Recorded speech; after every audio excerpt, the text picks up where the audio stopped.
Good evening. Welcome to Baywaves. To our new audience, so Baywaves is an acronym for Bold African Youth. It is a youth program awarded by Bold News Radio as a platform for African youth to discuss issues pertinent to them in pursuit of finding solution. So yes, that is something we pride ourselves in. We don't just talk, but we also find solutions and act on them. So we are aware of the high unemployment rate, the skyrocketing crime rates in South Africa, poverty, poor service delivery, corruption. The list is so long. And then as the youth, we want to change the direction. Hence, we are having a political debate today. So actually today it's the second episode of the political debate. Last week, we had it and we touched a bit on each party's manifesto. We also talked about the importance of voting, how to join politics and be active in them. We didn't go much into details, but I promise the audience that we'll be addressing most of the things today, especially corruption. So this is where the climax will be unfolding. So I'm looking forward to it. I'm quite excited. I'm your host. I am Happiness Ranto, 24 years of age. I am a qualified air traffic service officer, an aspiring pilot. I'm an entrepreneur, a tutor, and also a founder of Lurumo Student Association and Mzansi Silhouette. And by the way, I'm the producer of this show. And I am not flying this plane alone. I have my beautiful and smart co-pilot, my co-host, Tagatso Munagedi. Hello, Wanagwakai. How are you doing? Hello, darling. Hi, how are you? I'm sick. How are you? We've been talking about the nerves that today we're having heavy weights and the anxiety attacks in the house. How are you? Ginali nerves, guys. Ginali nerves because we have like serious people, and you know me, I'm always fighting the government. So ginali nerves because we are attacking the real people. Do you understand? Yeah, no. But, I'm your co-host, Tagatso Munagedi. I am 21. I'm an orthotist, prosthetist, and intern at Dr. Hospital. And yeah, today I'll be taking the heavyweights, guys. Come with me, because you've seen your comments last week. You were coming at them. We are back for round 2. And this time around, I hope all of you have registered to vote because we are like 2 weeks away from voting, right? Yeah. So I really hope you guys have registered. Because yeah, we want change. We want change. And the vaccine, are you still okay with the vaccine? I'm still okay. I'm still mad that Bill Gates hasn't sent me anything, that Bill Gates hasn't contacted me, that no one is clicking my moves and seeing that I'm broke. But yeah, after all, I'm fine.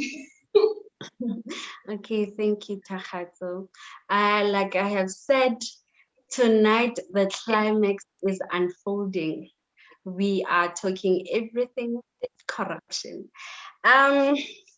So before we go into details, last week we had heavyweights. This week we have super heavyweights. We have representatives from the top 3 parties, ANC, DA, and EFF.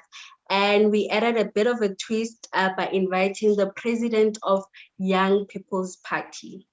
So I'll start with the governing party, which is ANC, represented by Mr. Nyiko Baloyi. So Mr. Nyiko Baloyi, he is a graduate. He holds a bachelor in public management. He is the former spokesperson, ANC Youth League spokesperson, and he is the MMC of Sports, Arts and Culture at the Mopani District Municipality.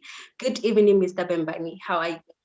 Good evening to you and to your listeners and to our colleagues. Good luck. Thank you. Tell us, Mr. Bambani, what's the importance of voting? Why should we vote? Well, thanks so very much. And of course, allow us to graciously appreciate this time that you have afforded us to come and engage with yourself, our good-looking colleagues. Understand we are on the YouTube, so that is the fourth estate. It's such a great pleasure, and it's a good work that you are doing. You must keep it up. But then back to the question that you've asked. Voting is a right. It's a right that is enshrined in the Constitution of South Africa. And it's a right that every one of us, well, once you turn the age of 18, you must therefore exercise that right. It's a right that should be exercised. It's part of a responsibility as a citizen to be governed by the people that you decide should govern you. It's a love that you show to your country and to yourself by making sure that whenever given an opportunity, like on the 1st of November, you go and exercise it right and put the correct people in leadership. Of course, the correct people of the African National Congress. So it's a right that it's enshrined and should be exercised by all of us. I'm gonna let my co-host to introduce the DA representative. For DA, we have Mr. Yolo PT. First of all, he's a member of the parliament. Okay. He holds a Bachelor of Arts in Political Science, International Relations and Law, and a joint honors degree in International Relations and Law at Wits, at the University of Wits. I do not know how to pronounce the Afrikaans words. And then he studied towards a master's degree.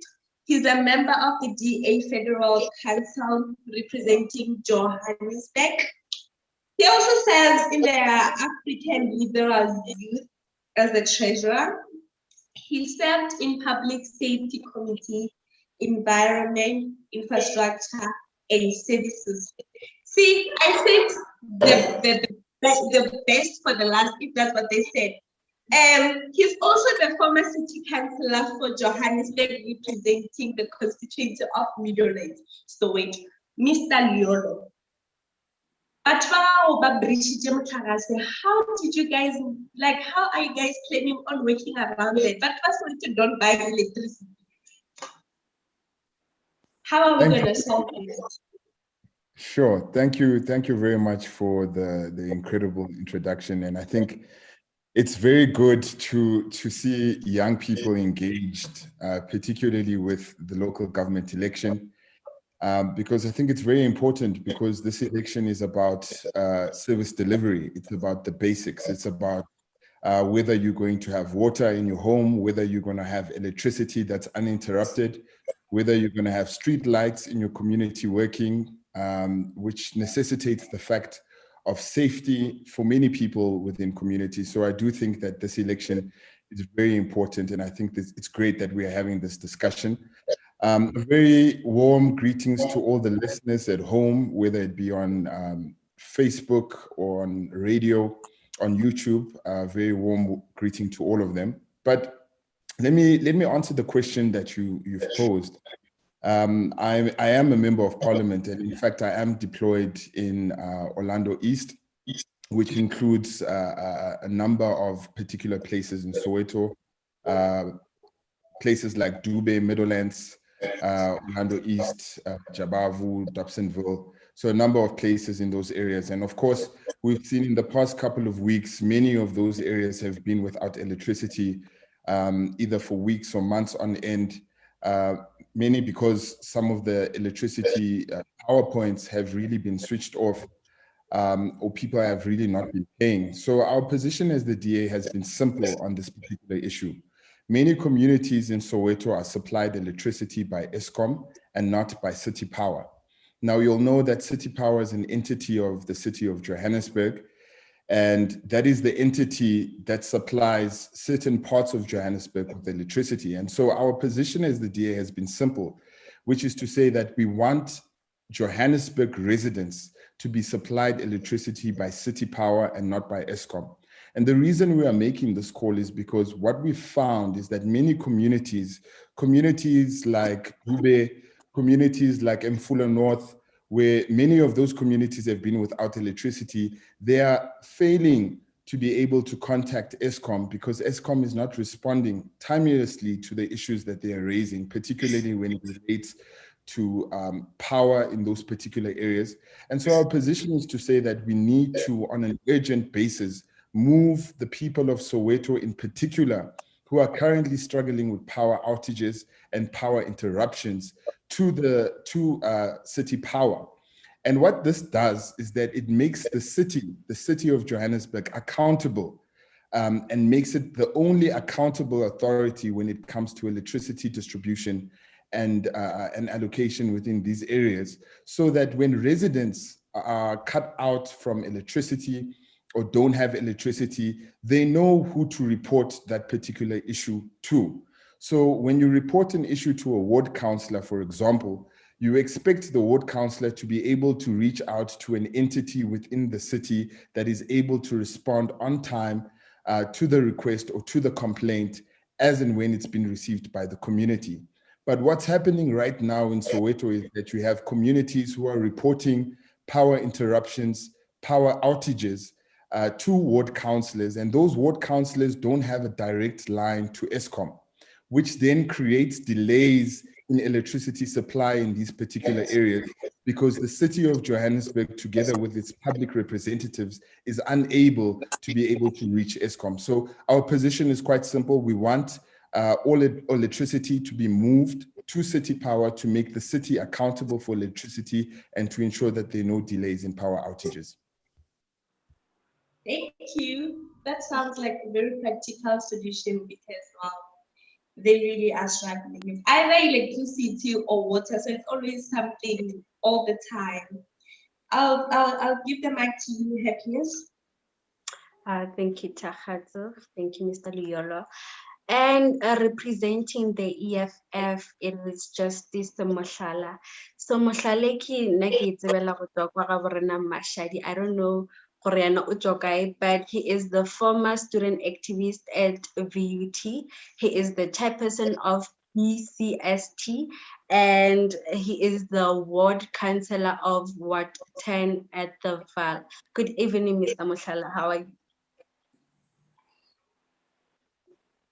Your mic is muted. Can you just unmute it? Okay. I'm fine. Great on yourself. Thank you. What are you expecting from this debate?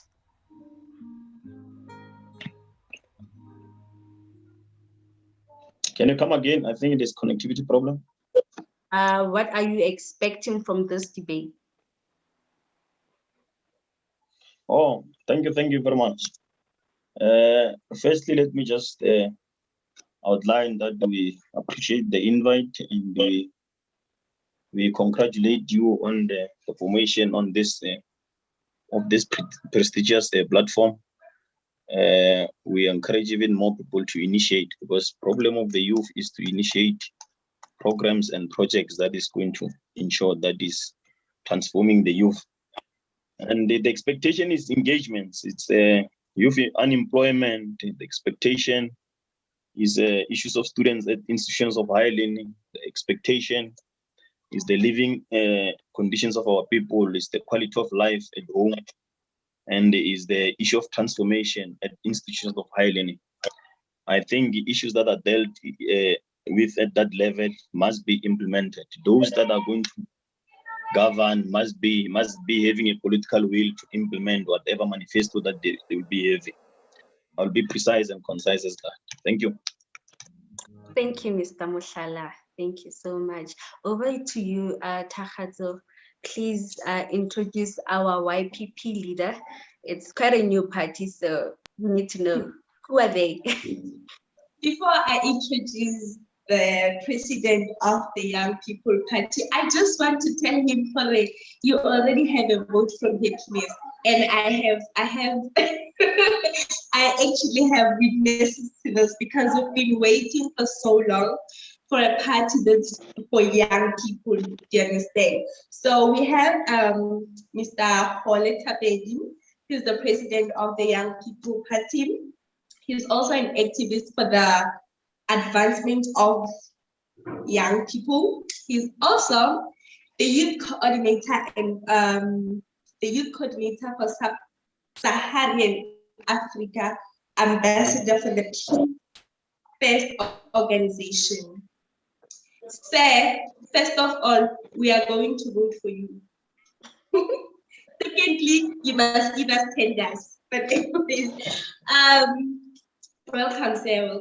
Welcome. I'm just gonna ask you the same question. What are you expecting from this debate? Just present yourself to these people. Okay. Am I audible before we start? Am I audible to everyone? Yes. Okay, that's great. Thank you for the invite. That's the first thing I'm going to be grateful for. Thank you for, like our colleague said, for hosting us on this prestigious platform. We've been following it, we love it, we like it, and we are very much excited of every project that's hosted here. My name is Apole Tapedi, as said, and what I expect of this debate is more coming up with more practical solutions. I mean, we, especially with regards to young people, I do not disregard old people, but I put first young people because young people are the present and the future. Young people really deserve better. So I hope that by seeing that we're all young people here, I hope that we will tackle and delve deeper into issues that concern the advancement of young people. So as to create this conversation around young people on how best we can move forward. And I think what I like about young people is we are solution-based. We love moving forward, and what we want is change. And I believe that from this debate, there's going to come change, there's going to come solutions. I believe in solidarity as well. And I think even in our differences of in political parties, our young people with the same problems, and we need the same solutions to move forward. So that's basically what I believe is going to come out from this debate. Thank you very much. Thank you, Tapedi, thank you, Takhazo. But why are you just giving away my vote like that? I know I've been saying for the past 4 airings that we need young people to stand up and make start their own political parties, but I'm not just willing to give it away like that. This whole debate, can you just listen to me? Wait. This whole debate will help me decide. I'm still undecided on who to vote for. If he is not convincing me enough, I cannot just give him my vote because he's young and it's a new party. I'm giving it to anybody who's gonna win this debate. It's survival of the fittest. Hence, I said, prepare your soldiers. I hope that each representative has called their people to be there in the comment section. Tahat will be the comment site anchor, so she'll be reading the comments from that side and bringing them here. So please, if you haven't told your people to come here, just know that you're gonna die because we are killing. We need your soldiers to be here to defend you, to be shooting with you, and raising the flag. So yes, to the audience out there, you are watching Bay Waves and we are about to start with the war. Please raise your flag on which party you are going to vote for. If there are any questions for any party that is represented here, please throw them in. We'll also be reading some of the questions that were sent in last week. I don't know, Tahato, before I can start with the war, do you have anything to say? Okay, I just, there's this word that's being thrown around, but I don't think we really understand it. So, we live in a democratic era. Well, in a dictionary, you find that is the control of an organization or group by the majority of its members. But what exactly is what does democracy mean in South Africa? I think the ruling party can answer that better than any of us. Mr. Baloyi, what does it mean to be a democratic country? Thanks so very much. To be a democratic country, it basically means that you are a constitutional country that promotes the right of citizens. So it's basically a formation of government and act of government that is driven by the people. So when we say you are living in democracy, we basically mean that you follow a particular transcript as guided by the constitution, and you've got a right to say as to who leads you. You've got the right to say as to the type of service that you receive. If you are happy, you also have a right to express your happiness or your unhappiness. Like you said, there are people in particular areas who are bringing electricity. They've got a right to and raise their issues. That's what is called living in a democracy. But also, it's also a balance act. So you've got a right and a responsibility. So it's not only a right that you say, I've got a right to, you also have got a responsibility to the very same right. So that's what living in a democracy in a nutshell means.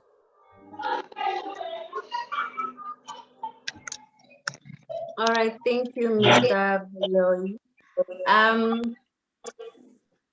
I also want to make a special shout out to Mahlodi. She's there in the comment section. For the questions that will not be answering live, she will be responding to them. So don't be surprised when your comment is replied by Mahlodi Mampani. She is a part of us.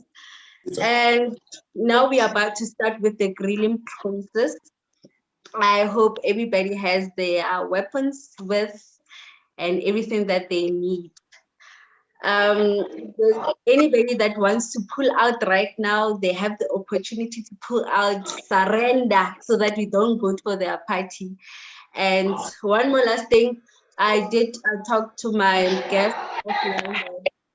They have a maximum of 2 minutes to respond. So if they take more than that, I have the full rights to interject. So don't think that I don't value their responses. It just means they fail to respect the time. So before waste of time, I'll just want to start with the ruling party, Mr. ANC, Mr. Baloyi. So you've been in power for the past 27 years, but we still see high unemployment, poor service delivery, high crime rates. The list is so long. So I want to understand why. Well, what made you fail, and do you have a new strategy to correct that? Well, thanks so very much. If you have been following the National Congress for some time, realize that the African National Congress is not shy away from its problems and its challenges. We are the first to come out, even if it means we need to come out in public and declare that A, B, C, D are the changes that we are facing. In fact, it's us as the African National Congress in government that talked about the triple challenges, which is poverty, unemployment, and income. As well, because we have seen them. Mr. Bembani, I think there's a lot of background noise from your side and some network glitches. We can barely hear what you are saying. I hear that I wonder because I assume that I'm alone. So I don't know if can I maybe switch off the camera? Maybe it will be better. I don't know. But then no, we want to see you. So we want to see you. If you were to instruct everybody to mute and allow the speaker. Oh yeah.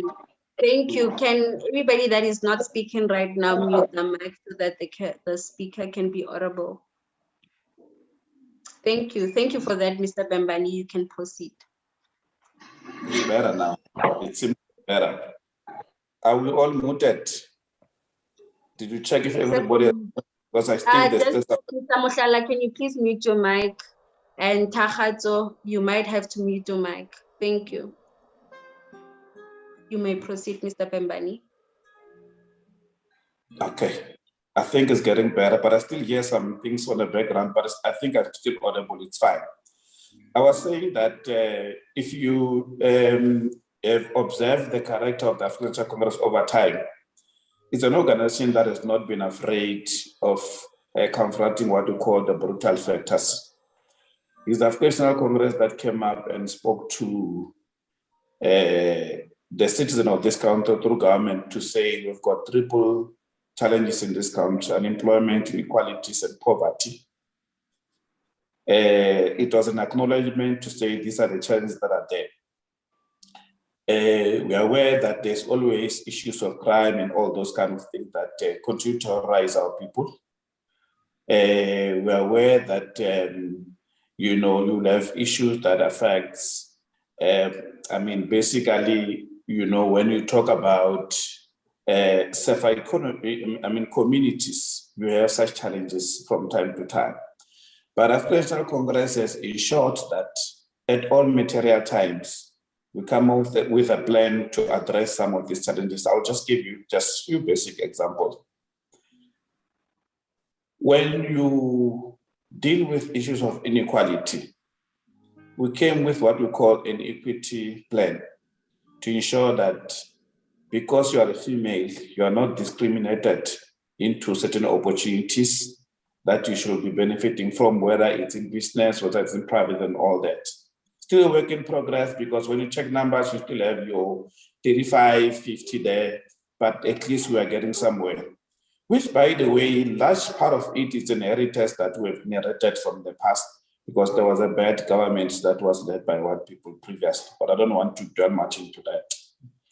You have issues that talks to poverty and unemployment, because the two cannot be separated. Now, what is the ANC's plan to deal with poverty? The ANC plan to deal with poverty, one, is to make sure that we open opportunities for everybody. It was the government of the African National Congress that came up with what I want to talk about departments. If you want to talk about a small business department that is there, which focus is basically to assist the small business to grow. What I want to talk about your DTI as a department, which sole role is to make sure that we promote issues of growth in the economy and encourage people to get into different industries that will make sure that they were able to deal with poverty. Because remember, we know that as African Congress, the only way to beat poverty is to make sure that we have as many small, medium enterprises as possible, because we believe that they will be able to create jobs, they will be able to create opportunities, and are resilient. They are not like these businesses that are easy to collapse. They are resilient, they're strong. And if you look at different provincial levels, you've got your leader, which sole responsibility to make sure that they create opportunities. If you are a young person, even if you don't have what is called CK and all that, they can assist you to register that CK for you, draw a business plan for you through Leader, and make sure that they point you to right opportunities, whether they're going to give you a voucher to buy certain equipment so that you can start your small bakery, or whether you want to start your own, a small printing business and all that. Those are some of the opportunities that the African National Congress has made available at a small and at a small scale level. So a direct response to dealing with unemployment and poverty was to make sure that we create opportunities for small businesses to thrive in this country. Okay, thank you, Mr. Pembani. But I'm not gonna allow you to talk like a new party. You're not gonna talk like YPP, like it's your first time here and you're promising us jobs. You've been in power for the past 27 years and you have failed because we're still seeing protests. So you have you had 27 full years to deliver the promises that you're talking about right now. And you've been singing this song since then. It's not new news. So I want to know, why did you fail? And the second thing is that the things that you're talking about right now, you said something about offering or awarding everybody an opportunity. Those opportunities that you're talking about, are they sustainable? O bolela ka di 350 tse re di kry-ang no tsa unemployment, are those sustainable? Or again, are you talking about those tenders that you're just going to throw to people, but yet you don't follow them up? So me, as Happiness, I can apply for a tender, get the money, and you don't care what happens after that. Please make it make sense there. And I will also advise each and every speaker to avoid speaking like a politician. I know that you're politicians, but right now we just need straight answers. When I ask you for A, please give me A. Why did you fail? Are those opportunities that you're talking about sustainable? And I think that's everything that I wanted to ask you. Thank you, Mr. Febani. You can proceed. Thanks so much. I've not even touched on the 350 thing because I thought it's a bit, we're not there. I've not talked about the tender yet. Well, it's something that we're eventually going to speak about because it's also creating opportunity for our people, especially young people. But when a decision was taken to establish what we called, it used to be called Umsobombo Youth Fund before, and then it was then repositioned into NYDA. It was a direct response to make sure that we make available resources. The resources can come through mentorship. You have your mentorship program there. The resources can come through vouchers that you can be given to say, okay, I want to start a decorate event management, give an example, and I need A, B, C, D. You make that available, then that is it's given to you, and all other ways. So I don't want to fall into a temptation of trying to spill a position. You have said I'm not here to win debates. I've won a lot of debates. I'm not interested in winning debates anymore. But I'm interested in having a heart-to-heart conversation to say, where are we? Where are we struggling? And what is it that we can do better? The response was very, very great. And I think it's still very relevant. We still need it. And there are pointers. I can show you different areas. I know in Guyana, for instance, where I come from, the young people that have organized themselves, they used to sell ice cream, carry bicycle, they were given such vouchers, and they used to make very good money out of that. That is initiative. That's young people coming together to say, if we can do this, delivering in people's home, there is some people deciding that we can do something and government coming to support them on the side. But let me be frank with you, because the ANC is not afraid to say where it has failed. Large part of where we have missed it was we try to work with society that we have not fully transformed. Because post-1994, when we took over government, I think the mistake that an oversight, for it to put it, was not to bring about a proper education that will transform the people's value system. Because if the value is not transformed, even if you throw $1 million to a person, they might not be able to interact properly with that $1 million because the value is not transformed. They might see that as an opportunity to buy a Gucci. They must see that as an opportunity when they get, instead of making sure that if they make profit, they recapitalize, they become big. So I think that's where largely the problem here has been. And I think we need to begin to really look at the type of education that we are providing even to our children in school, make sure that it's not only head knowledge and does not only give them a skill, but it also deals with the values.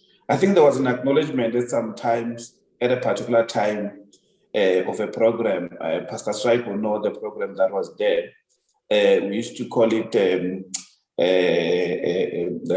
was a program that we used to involve pastors and all that in order to try to deal with moral regeneration. Yeah, we call it moral regeneration. We used to have such a program.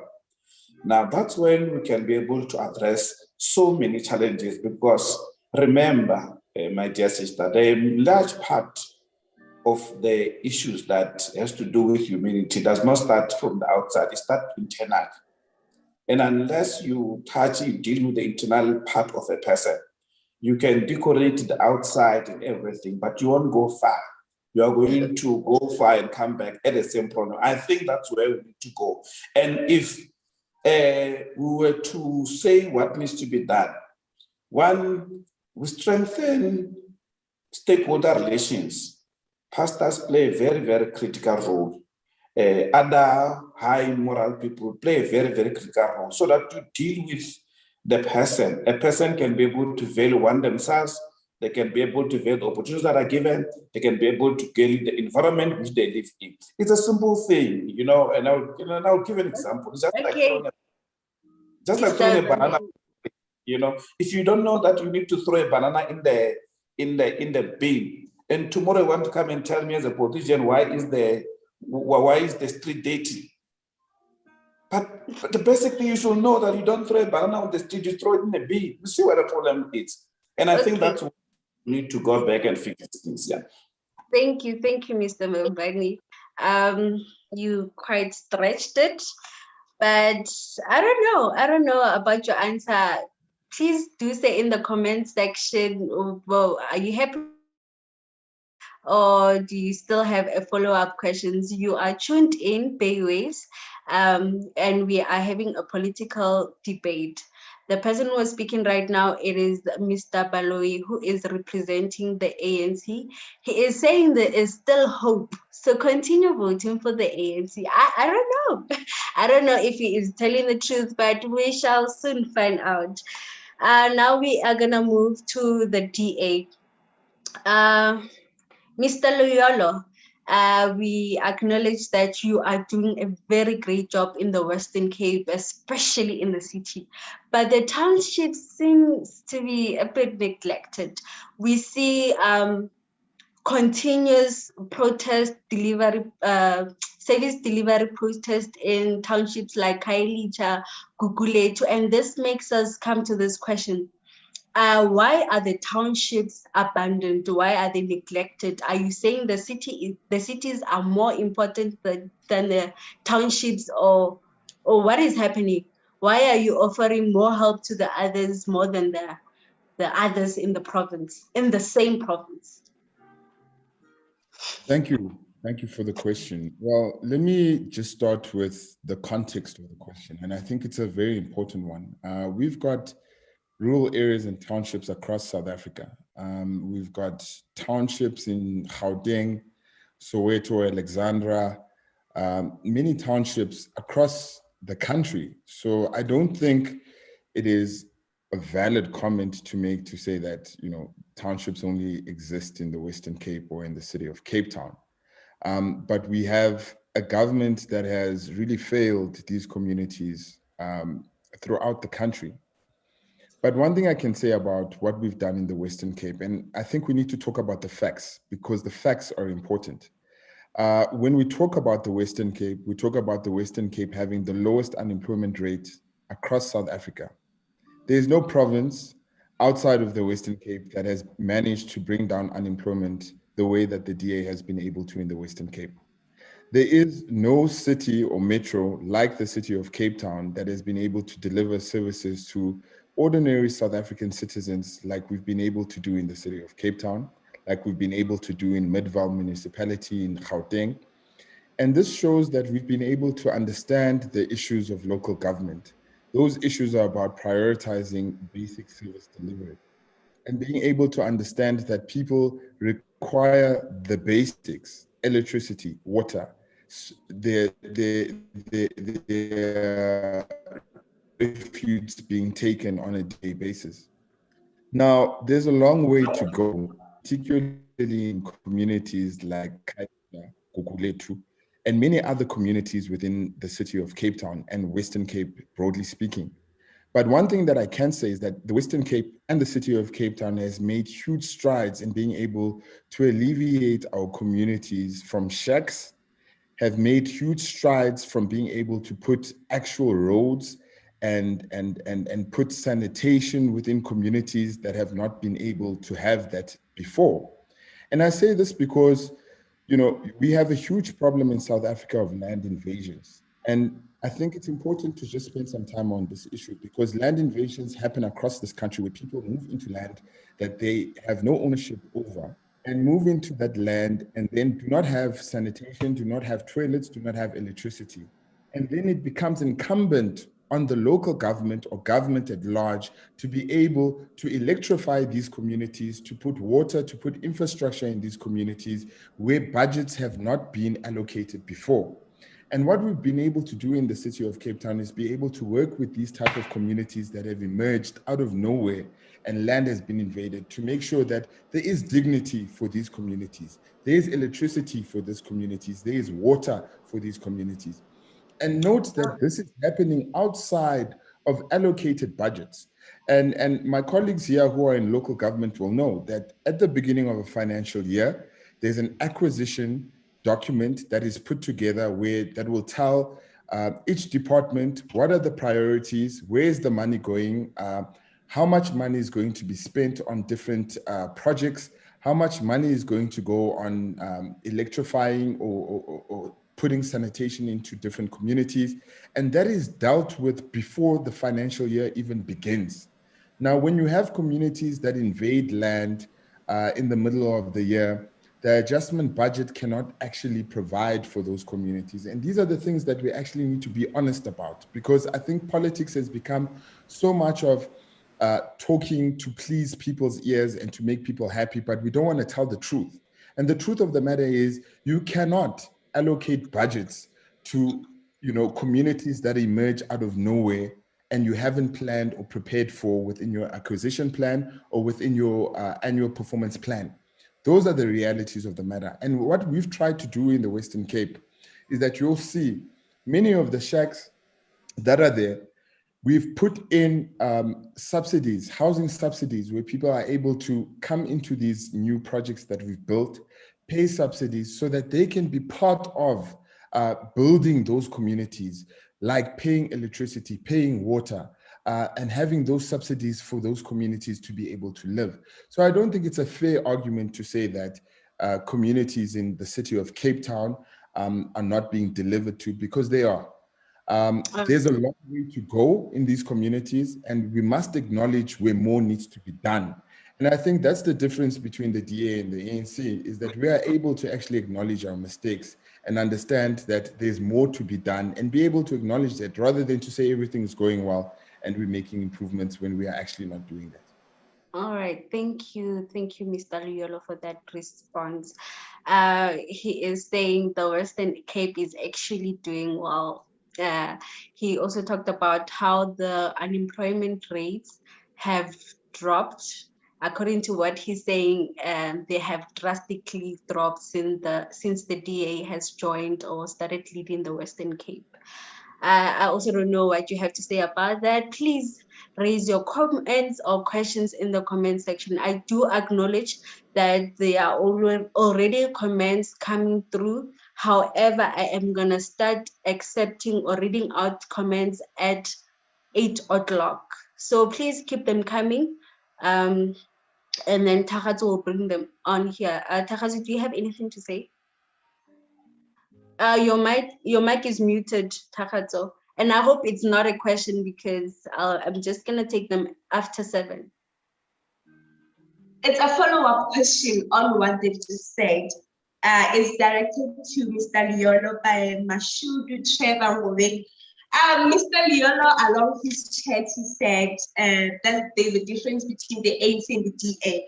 And Mr. Trevor thinks that ANC and DA have the same policy position that failed our people for way too long. Why don't they just join hands and continue the liberal policy position. And I think Trevor is for the EFF, right? He was here last week. Trevor was representing the EFF last week. Yes, so that's his question. Is there anything else for the ANC? For the DA, since Mr. Leon is still speaking, Hope Baloyi is saying, following up on the DA from ESCOM about the transferring electricity supply from ESCOM to City Power. And for me, it is just treating the symptom instead of the root cause of the outages. As the DA, have you established the root cause of the outages, and whether they want prevention and not management? So those two are directed to Mr. Liolo. Thank you, Takhato, for those questions, and thank you for our audience for participating and for tuning in. Please continue commenting, share the post, share the live airing, and let's have fun. Mr. Liolo, please note the questions, and I'll afford you the opportunity to respond to them later on. And now we move to the EFF. EFF, I think the whole country can agree that you are a very great opposition party. You are doing great in that department. We have seen you expose the corruption that was happening in the ANC. We have seen you stand up for African women through that click saga. And within a short period of time, you've also secured about 44 seats in the parliament. So that means you're doing great. But you still don't have a municipality that you are leading. Why is that? Do you think you are better as an opponent than a leading party? Mr. Justice, over to you. Your mic is still muted, Mr. Mushala. Can you just unmute it? Okay, thank you very much. Thank you very much. I think we must look at the broader picture. And there is an emphasis that you're saying that the EFF is very broad, although they don't run any municipality in South Africa. And I believe you, even when you listen to CIC, to say that our bigger picture is to liberate the mind. Our bigger picture is to ensure that those that are not aware on certain development in South Africa are aware. So currently, on the youth unemployment, I think when you are a leading party, we must work with percentage to say that within the 3 years, this is what we have done, and then hence the percentage has decreased. But let me tell you the truth that the youth unemployment between the age of 25 to 34 remains at 41.3%. And we've got the ruling party that has been ruling for the past 27 years. What does that tell you? It tells you that they haven't done anything. And when you do the internal scrutiny to say that what might have been the obstacles within the ANC is the nepotism and corruption. There's nothing that justifies that is visible in all the eyes. What does nepotism entail? It entails that you're my cousin, you must be employed on that basis. Whether you have qualified or you don't qualify, you must be employed in that office that I'm working at. And the question is, are you going to be in a capacity to provide service? The answer is no. You're employed on that basis that you're related to someone and you can't provide services. Hence, other people are suffering because of you, right? Corruption. I mean, ANC, every time when they take platform, they tell us that, no, we're willing to self-correct. Oh, it's fine, we're willing to self-correct. But the years are going. The years are going. We've got 27 years of them being in power. What is it that they're doing? They're doing nothing. So what will the EFF do? Should it happen that they get power, they get to be in office? That is the bigger picture currently. Because we are saying that we want to create industries, which is a massive industrialization. We want to do away with corruption. We want we want the youth to be employed in municipalities. Let me tell you that when you've got the structure of the municipality, you've got critical positions. That's when nepotism come in as well. When you've got MMCs, you've got MMCs that are dealing with environmental management and planning. But you find that there's a person that only have matric being in there. What is it that we're going to plan? What is it that we're going to manage? We've got an MMC that deals with health and social development. You find the person who's even in matric. A very old person to say that is a veteran of Umkhonto weSizwe is occupying that position. What is it that you're going to develop? What is it that you're going to bring on board to ensure that young people get to be employed? Of course, the person where you lead as finance, maybe and revenue, you find the person it doesn't even know the door of the university. So those are the problems that we have as South Africans. We have those. So the internal problems of the ruling party affect South Africans. So if ever they don't fix their internal problems, it means that they must close shops. And closing shops means that the Red Sea must be in. We must scrutinize what is it that the Red Sea has to offer. That's why I'm outlining that if you start with youth employment, you're eliminating many things. There's issues of drug and substance abuse. When you do that, you employ other people. Those that have qualifications, they must get the right positions. Those that do not have qualifications must be absorbed through municipal programs, through governmental programs to ensure that they survive. That is our position. It's explicit, vivid, explicit as that. There's nothing new here. It's that you must have a plan, you must have the money, you must implement, people must be happy. That's the EFF for you. All right, thank you, Mr. Mushala. That is Mr. Mushala representing the EFF. He is saying we are not just good at opposing, but they're very much capable to be a leading party. I think we should have a live poll there by the comment section. Do you think they're capable as a leading party or are they just good as an opposing party? Thank you, Mr. Mushala, for your response. And you know one thing about people of my Mokaya, Mr. Julius Malema, I love the emphasis that you always put in when you're speaking. It's very easy. They have that passion when they're speaking. So thank you for that, Mr. Mushala. You are representing your president quite well. And right now I'm moving to YPP, Young People's Party. Good evening, Mr. Tapedi, and we welcome you on board. I just want to know, you did touch a bit on what you guys are on about, but I want to know, what are your key objectives? Why didn't you just join a youth party of an existing party? Why did you decide to make your own party? Good evening once again. I hope I'm audible, and I'll just get into it. All right, that's great. Thank you, Happiness. Thank you to everyone else who has spoken before me. Look, the issue of the Young People's Party is straight to the point. We are not a dropout from the EFF, a dropout from the ANC, a dropout from the DA. We established the Young People's Party because we concern ourselves with the advancement of young people, because we concern ourselves with parents that are home that have used their own monies to take children to school, but the children are back at home. There's no food on the table because there are no opportunities present for young people. There's no intentional policy. There's no policy that says yes to the advancement of young people and yes to young people being in strategic leadership positions, not being your administrator and being told by a mayor who does not even know how to type a computer what to do. So we are living in hard times where young people are disregarded by the same people. We thought the EFF would stand for young people, they're not. We thought the ANC, through the ANC Youth League, will stand for young people, they're not. We thought the DA would do so as well. We thought that a lot more parties had our hopes high. We had our hopes high, but we decided, look, why not young people for young people? Why not ensure that there's a collective that says, look, we exist for the advancement of young people, only for the advancement of young people. Why? Because we concern ourselves with the future, we concern ourselves with the present. There's no future without the present. And we cannot be having African Union's 2030 policies that concern themselves with 2036 and 2030, where young people are not even included in those plans.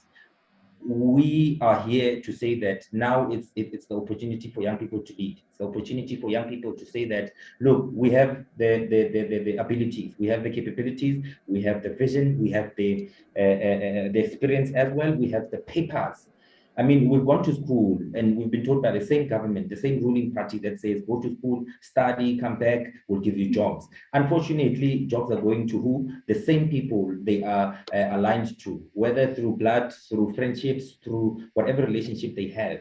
We are here to keep that. We are here to ensure that young people are part of the policy making, not part of the policy itself. I mean, equality plans are created, but are they created to really ensure the advancement of women? Why are they then created by men to ensure the advancement of women? Young girls at schools, at tertiary, they don't have sanitary towels. Why? Because there are people who are experiencing menopause and they don't see the importance of young people having pads. They don't see the importance of supplying people with free sanitary towels. I think if you listen to Mpiti and Bembani, they end up their discussions talking to why the faults around us are for the people to be blamed. Everyone is blaming the people, the same people. I mean, people are not stupid for voting you in. People know that you're capable for getting in to get in there and make change. But what are you doing? You're not doing exactly as they voted you in for. You come back, you give them temporary jobs that will end in February. They'll be happy for their 3,500s. Next year, February, March, April, it's a new different year. People are getting in. Nepotism is all over the place. And that's basically what the young people exist for, to have that, to ensure that young people are intentionally included into the development of this country, in the development of each and every municipality, as we were speaking about local government elections. Thank you. That's beautiful, Mr. Tapedi. Yes, to our audience, there's finally a party that is prioritizing the youth. So it is saying, even when we're going to the parliament, there'll be youth only. They're saying it's about us. So I don't know if that's gonna work. I don't know if it's practical, but to everybody that is watching, everybody that is listening, there's a party called YPP, Young People's Party, and they are all about their youth. They're saying they want to do away with nepotism. They want to do away with getting old people on board. They want you and your qualifications to come in. Should we trust them with leadership or not? I mean, they're still new, so we don't know. We'll just hear with the conversation. So before we can proceed, I just want each of our speakers to have their notebook and be noting down any questions for their opponent. And to our to our audience out there listening or watching, please throw in those questions and we'll be taking them in a few minutes. I'll just take them in. Takhazu, do you have anything? I have a question from Madala McDonald. McDonald is saying, is directed to the ANC. And if voting is the love that you show to your country, what about service delivery? So far, no service delivery and there's always load shedding. We also have Trevor Mashurungoveni saying the ANC is the root of corruption. What is the view on the concealed CR7 documentation? Because the man, when he stood in power, he stood as a man of transparency. This is also directed to the ANC. And we still have that other one from Trevor where he asked why the ANC and the DA don't just join hands. We also have Prudence Level-Pet saying, if you were in charge, this one is directed to all the parties, that if you were in charge, what would you do to make the country a better place due to governing it? We also have Naru Morema saying, hi, please.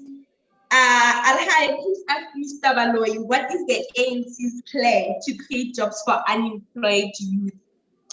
We have Hope Baloyi. Guys, Hope Baloyi is angry. So, Hope Baloyi is angry. She's saying year after year, the same promises are made by these political parties with no practical viable solutions. To all parties represented, we as the youth are not charity cases and we are not seeking for handouts or subsidies from the government. All we need is equal opportunities to upskill ourselves and start up our own businesses. So besides the government subsidies and handouts, what other plans does the government have to eradicate the youth unemployment? So far, those are the questions that we have from our audience. We're still taking questions, so please send in your questions. And then, yeah. Thank you, Takhazo, and thank you for the engagement from our audience. Right now, we're just gonna take a quick break,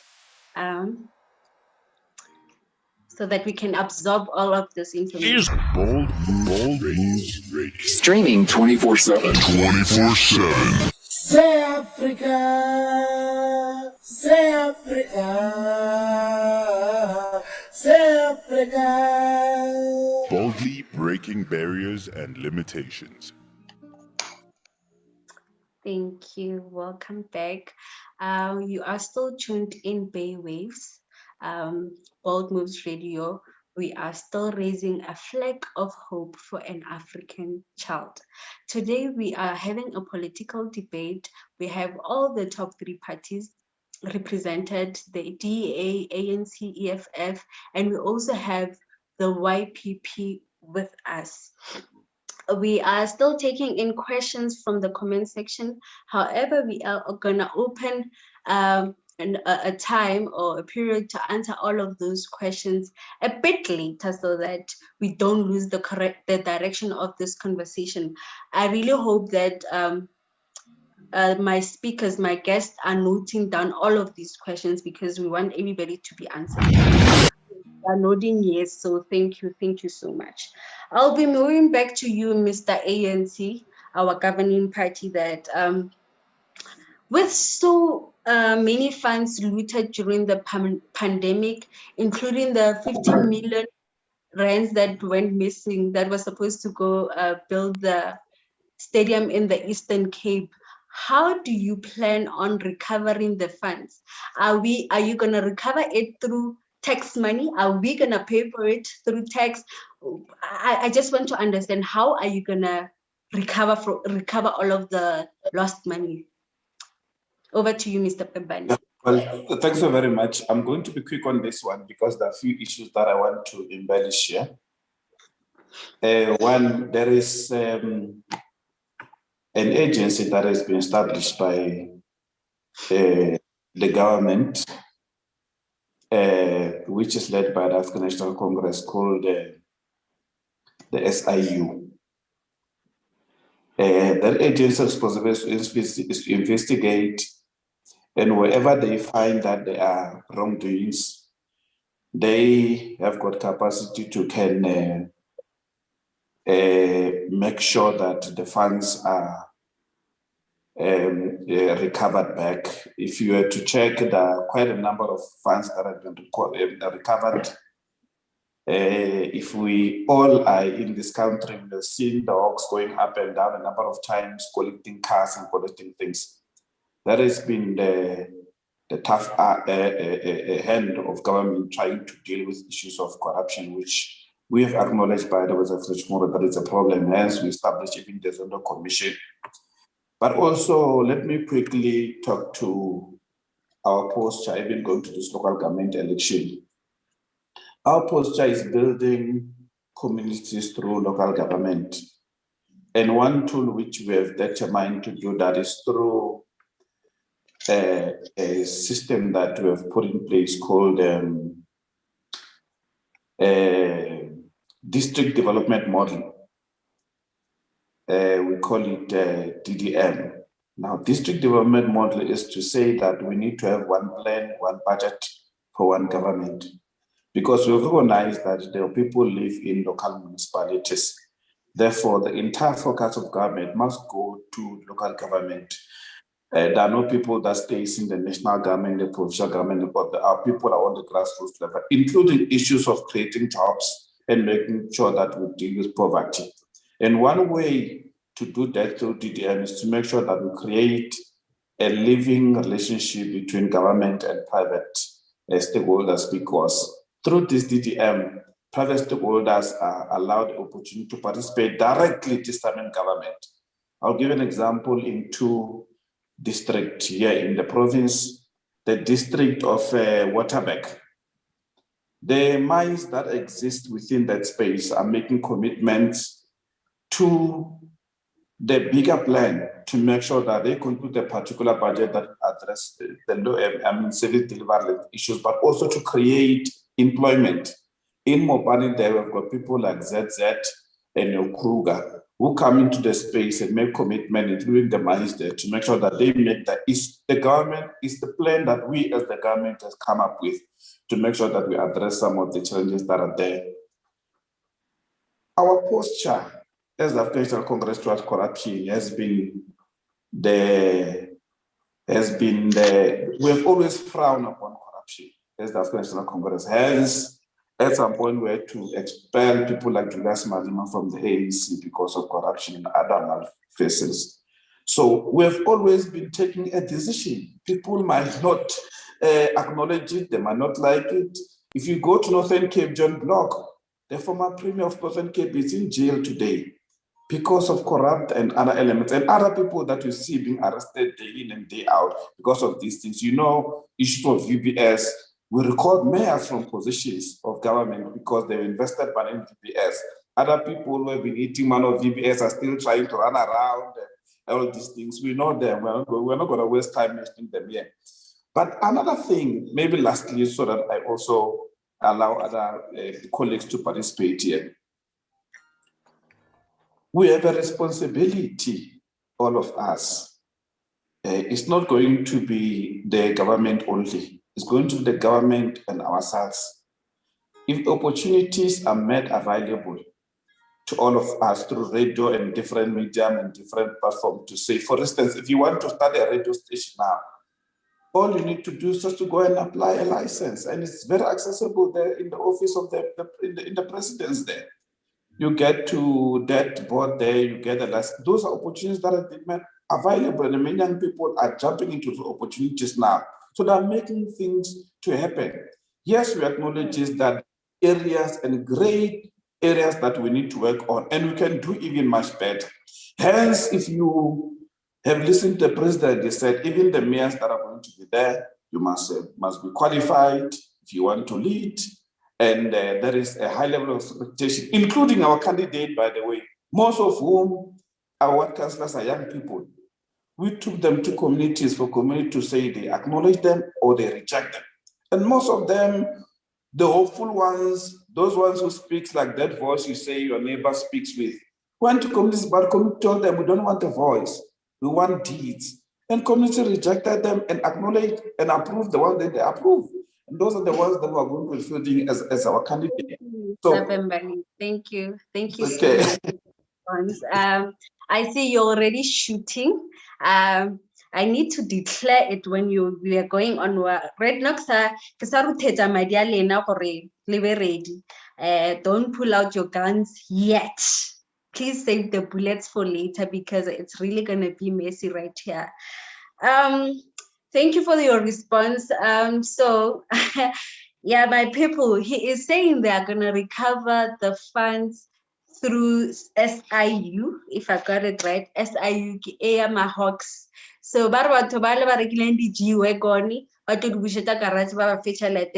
we are going to be fine. We are not going to pay taxes. They're not going to increase our taxes. We are not going to have load shedding anymore. And we are still going to have service delivery. That's what Mr. Bembani is saying, representing the ANC. He also mentioned something that is very interesting regarding the EFF, where President Diabona is the former ANC Youth League president, and he was suspended because of corruption. He was expelled, not suspended, expelled. Oh, expelled. Oh, he was expelled because of corruption and acts of misconduct. And another thing, he was also convicted for hate speech. No one question why I shoot the boar. So I don't know. Can we trust such a person to lead a country? Mr. Justice, this one goes to you. Can we trust your president to lead the country given his record. Your mic is still muted, Mr. Mohlala. Can you just unmute it and proceed with your response? Thank you very much. Let me just highlight that the policies of the EFF that speaks of expropriation of land without compensation, nationalization of mines. The commander-in-chief has started preaching that gospel while he was still in the ANC youth league. And there was just arrangement of some sort because internally they never agreed with what he stand for. Internally they never agreed with what he stood for, which is the expropriation of land without compensation for equal redistribution. You know why?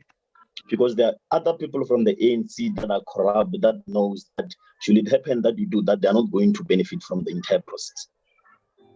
So to dilly-dally and talk around issues and say that, hey, he was ill-disciplined, hey, that is just a lie, it's a fallacy to come and score cheap political points. The issue here is that they never agreed with what he stood for, that was still standing by it currently. Because we want to give young people employment, we want transparency, we want accountability, and those are the two tools that we're going to use to eliminate corruption. So if a man of that caliber stand for that, he's hated for that. And you know why? Many people wish that they are him, and they are just not him. His personality is way different than him. That's why he stood and is still elected as the president for 2 consecutive times. And it should happen that we still have interest in the EFF, we'll still elect him again. The capacity that he has. Look at the communities meetings that we have across South Africa. You go to Free State, you go to Mpumalanga, you go to Northwest, you come here in Gauteng, at Bopilong. Many of the community meetings that we said that they are what community meetings, they turned into rallies. What does that tell you? The commander-in-chief is loved by South Africans. And those that are using the VBS saga to come and want to shift direction from us, you must ask the same Baloi of the ANC that is currently here to say that how many people were arrested from the EFF on the VBS saga and how many people were arrested from the ANC on the VBS saga. You'll see, you'll check around. Thank you. Thank you, Mr. Mohlala. And we are running out of time. So right now, I'm just gonna pose my last question to Mr. Luyolo and Mr. Tapedi, and then y'all can start pulling out your guns. So prepare your guns. We are about to go on war. So Mr. Luyolo, there's an interesting poster in Phoenix that is written, the ANC called you racist, and we are calling you heroes. What does that poster imply? Is it condoning racism? Oh, thank you. Just a few points before I get to that question, and I really just needed to just to address some of the points that were raised by the speakers earlier on, and I think it's very important. And the first one I really want to start with is the question that you posed: why not Julius Malema? And there's many reasons why not. The first one is that the EFF does not govern any municipality in this country. They have not shown in any given point in time across South Africa whether they can actually govern a municipality well. Many of their councillors don't serve as ward councillors. In fact, they serve as PR councillors, which actually shows that none of them actually have experience in actually delivering basic service delivery, particularly in local government. So there is no prototype that the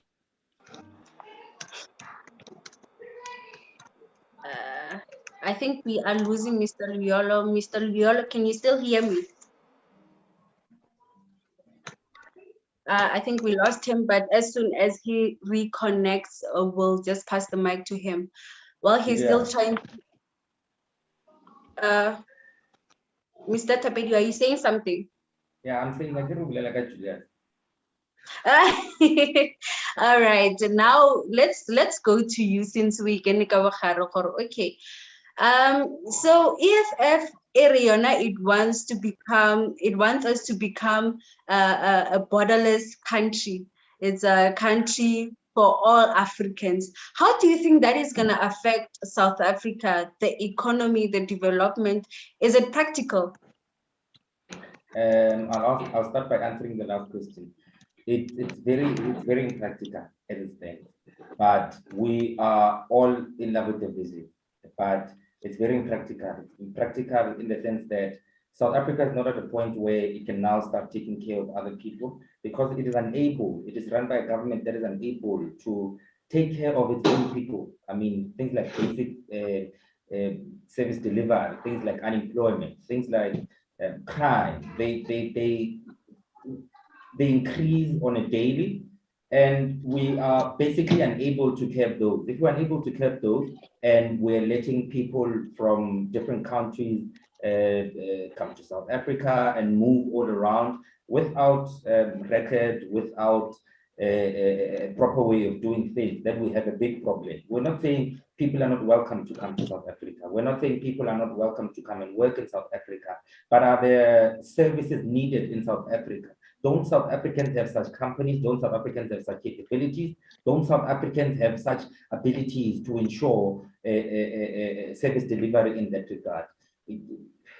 That's where we stand. Look, we're not hating on anyone. We are saying that if there's a person who is not from here and needs a job, is there a person from South Africa who is able to do that? If not, then that's when we consider outsourcing. But before outsourcing happens, we will need to think and think about developing our people to earn and attain that skill before we can do in with people who are not from South Africa. And I'm talking to the South African perspective as is with other countries. So in every country, I mean, yeah, in every country in Africa, it should be like that. It is like that, just not in South Africa. And that's the biggest problem that we're having. We're having an influx of people, and these people have the same skills, the same responsibilities, but small land to be on, and small little opportunities to engage in. And that's the biggest problem we're having. And that's why there's this increase in unemployment. And when there's an increase in unemployment, there's an increase in crime as well. Because even these people who are coming from their countries and coming here these people are unemployed. So if they are unemployed, I am unemployed. He gets a job or she gets a job. I don't. I mean, there are people who are not from here who are working, who are living well, who have farms, who have land. But I can't go to Mushati Wamleti and ask for land. Why? Because I'm not married. They'll tell me, no, you're not married, you're a young person, we're not going to give you land. But a person who's not from here gets the same land, not even at stupid rates that they're giving us. Last week I was charged 150,000 rand for getting land where I'm from. How is that fair to me if I'm in South Africa and I'm not awarded the same opportunity as someone who isn't from South Africa? How is it fair if I'm from Botswana and I'm not awarded the same responsibility or the same opportunity as people who are in Botswana? If I get to Botswana, I can't immediately get a job. I'm going to be asked where I'm from. I'm going to be asked why I'm in that place. I'm going to be asked how long am I going to spend in Botswana. And it's unfortunate that we aren't experiencing even throughout the poverty that we're experiencing as South Africans, we aren't seeing South Africans run from South Africa and go to other countries. We aren't seeing that much of South Africans moving from South Africa and going elsewhere. Why? Because there are a lot of opportunities in South Africa, but there's just so much inequality, whether it's race, whether it's job inequality, whatsoever inequality there is, but there is rampant inequality in South Africa because of such ideas, because of such plans. People do not abide by rules and regulations of a country because they have not signed to abiding by it. They have not pledged. They don't have identification as well. Thank you, Mr. Tabedi. Thank you so much. To our audience, you're still tuned in Bay Waves, and we are having a political debate. I'm your host, Happiness Ranter, and I'm having fun driving this train. I'm just gonna allow Mr. Luyolo to proceed with his response. I think he had problem with his network. And while we are at it, my co-host will just prepare the questions from the comment section, and my speakers or my guests are gonna start answering. And to the speakers, now you can take out your guns. You can put in the bullets and prepare to shoot. So if you have any question or any comment, there's a raise hand feature that is on your bottom right. So just use it and I'll recognize you. Thank you. Mr. Luyolo, you can proceed. Thank you very much. For some reason, I was cut off, but I am back, and I really want to finish my points because I think they're very important. And I was able to catch the last speaker saying that it's not about liking people, or he doesn't want to offend anybody, but actually it is about offending people because people's lives are at risk. And this election is about life or death for many people in different communities, whether it be in the rural Eastern Cape or in townships or suburbs. People are depending on this election for basic service delivery. So it is about being able to be frank and honest about the realities of the people who are presenting their manifestos to all of the listeners here tonight, because we need to make a decision. Our vote is about appointing or firing a government that does not work, or a government that is going to work. That is the power of the vote, and that is what we're being able to discuss here tonight. And my last couple of points was simply this: is that I'm very impressed by the organization of young people that is being led. But the truth of the matter is, when you get to a council, a local council in your municipality, it is about numbers. It is about how many numbers do you have to pass a motion, how many numbers do you have to pass a bylaw, how many numbers do you have to support a budget. And without numbers, without majority within those councils, you are unable to do that. So that is the reason why you should not actually vote for small parties, because they do not have the numbers in a local municipality to actually get things done.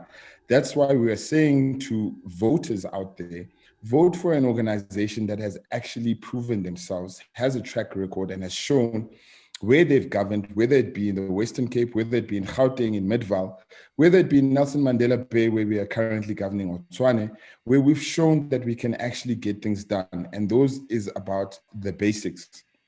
And so I'm encouraging people who are watching tonight to actually put their vote where it matters. The DA has shown we've lowered unemployment in the Western Cape.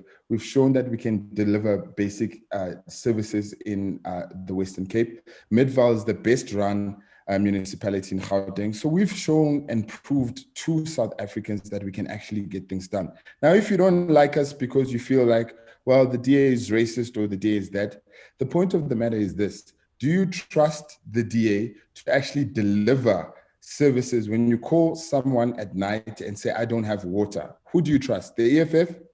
No. The ANC? No. The DA, because you know we will actually deliver to you. Now, to address the question around the posters in Phoenix.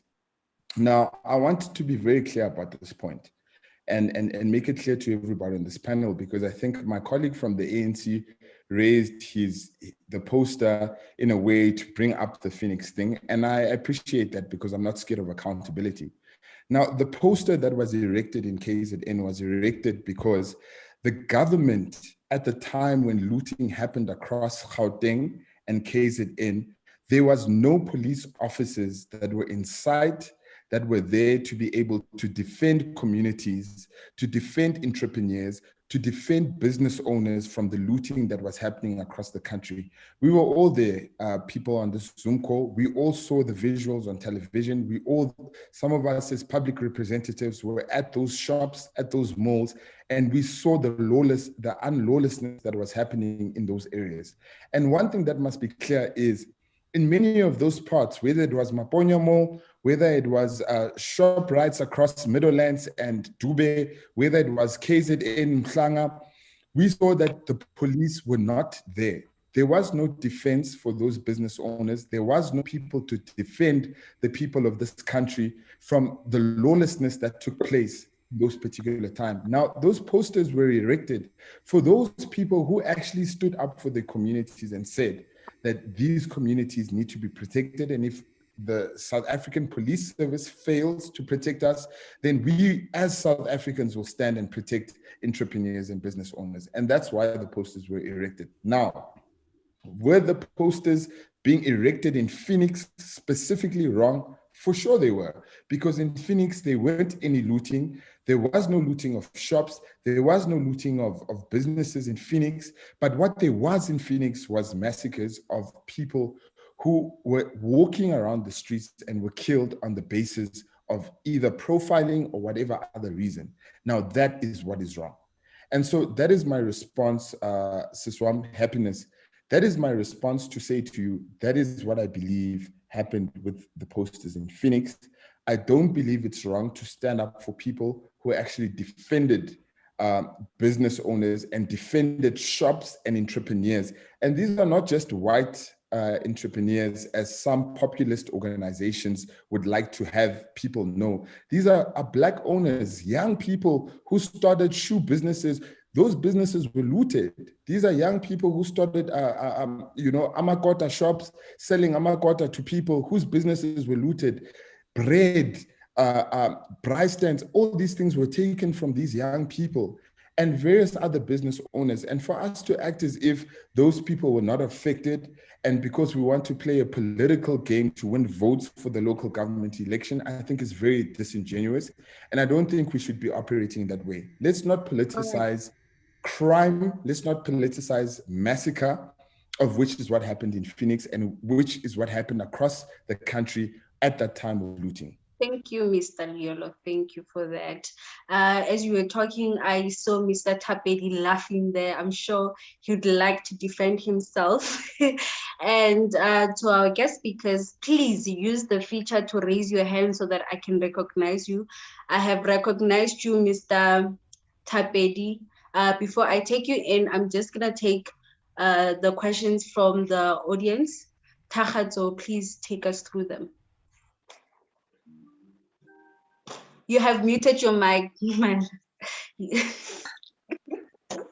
So Hope Valerie came back and actually asked that when you guys address the unemployment issue, take us step by step, tell us the plan, then take us through the plan on how you're planning to eradicate unemployment. Don't just say, we are going to do that. We are going, no, take us step by step. First, we're going to come to your house. Second, we're going to party, step by step. And then Nari Murema, I've seen unemployed youth doing door-to-door for ANC in 2019. Even today, those same people are still doing door-to-door and they're still unemployed, but they're promising us, what jobs are they promising us if they themselves are unemployed? And then Prince Lebohete, what difference does it make with 1,000 political parties which are active in South Africa? Doesn't that create a lot of division amongst us? And then we have this one from Elisha Mogale saying, DA is fronting Black people to push their own agendas. And Nalo Morema, this one was directed to the ANC. How many people have been charged or arrested since the formation of the SIU? And then he also said how much money has been recovered by the SIU. And he also said to Mr. Liolo that Mr. Liolo said EFF is not ready to govern because they're not running any municipality currently. It's like telling someone that they will feel adversity because they've never been to varsity. Those are the comments and questions that I have currently. Thank you so much, Takhatso. To our audience, we are officially closing our comment section at 20:45. So make sure you send in your comment or your question before 20:45. I have recognized Mr. Thapedi. So Mr. Thapedi, as you are responding, please take note of any questions that was asked to you. If you're shooting, please shoot now. This is the perfect time to shoot. And to all my speakers, please, when you are given the platform to respond to all the questions that have been asked to you, and then shoot after responding to them. Thank you. Over to you, Mr. Tapedi. Okay, thank you. When we started, I had hoped that we would speak like young people, but I think it's very disingenuous of us to forget that we're young people, that we're going through these problems. But in any way, I'm guessing it's privilege that gets into the faces of people. People think people are stupid for saying the DA is racist. We see these things. It's not media that's feeding us lies. We see that there is great inequality within the DA and everywhere else where the DA is leading. It's very disingenuous because, especially when you even talk about experience. So when you're talking about experience, then you are saying that everyone else who's not experienced does not have the right to come in and take the baton.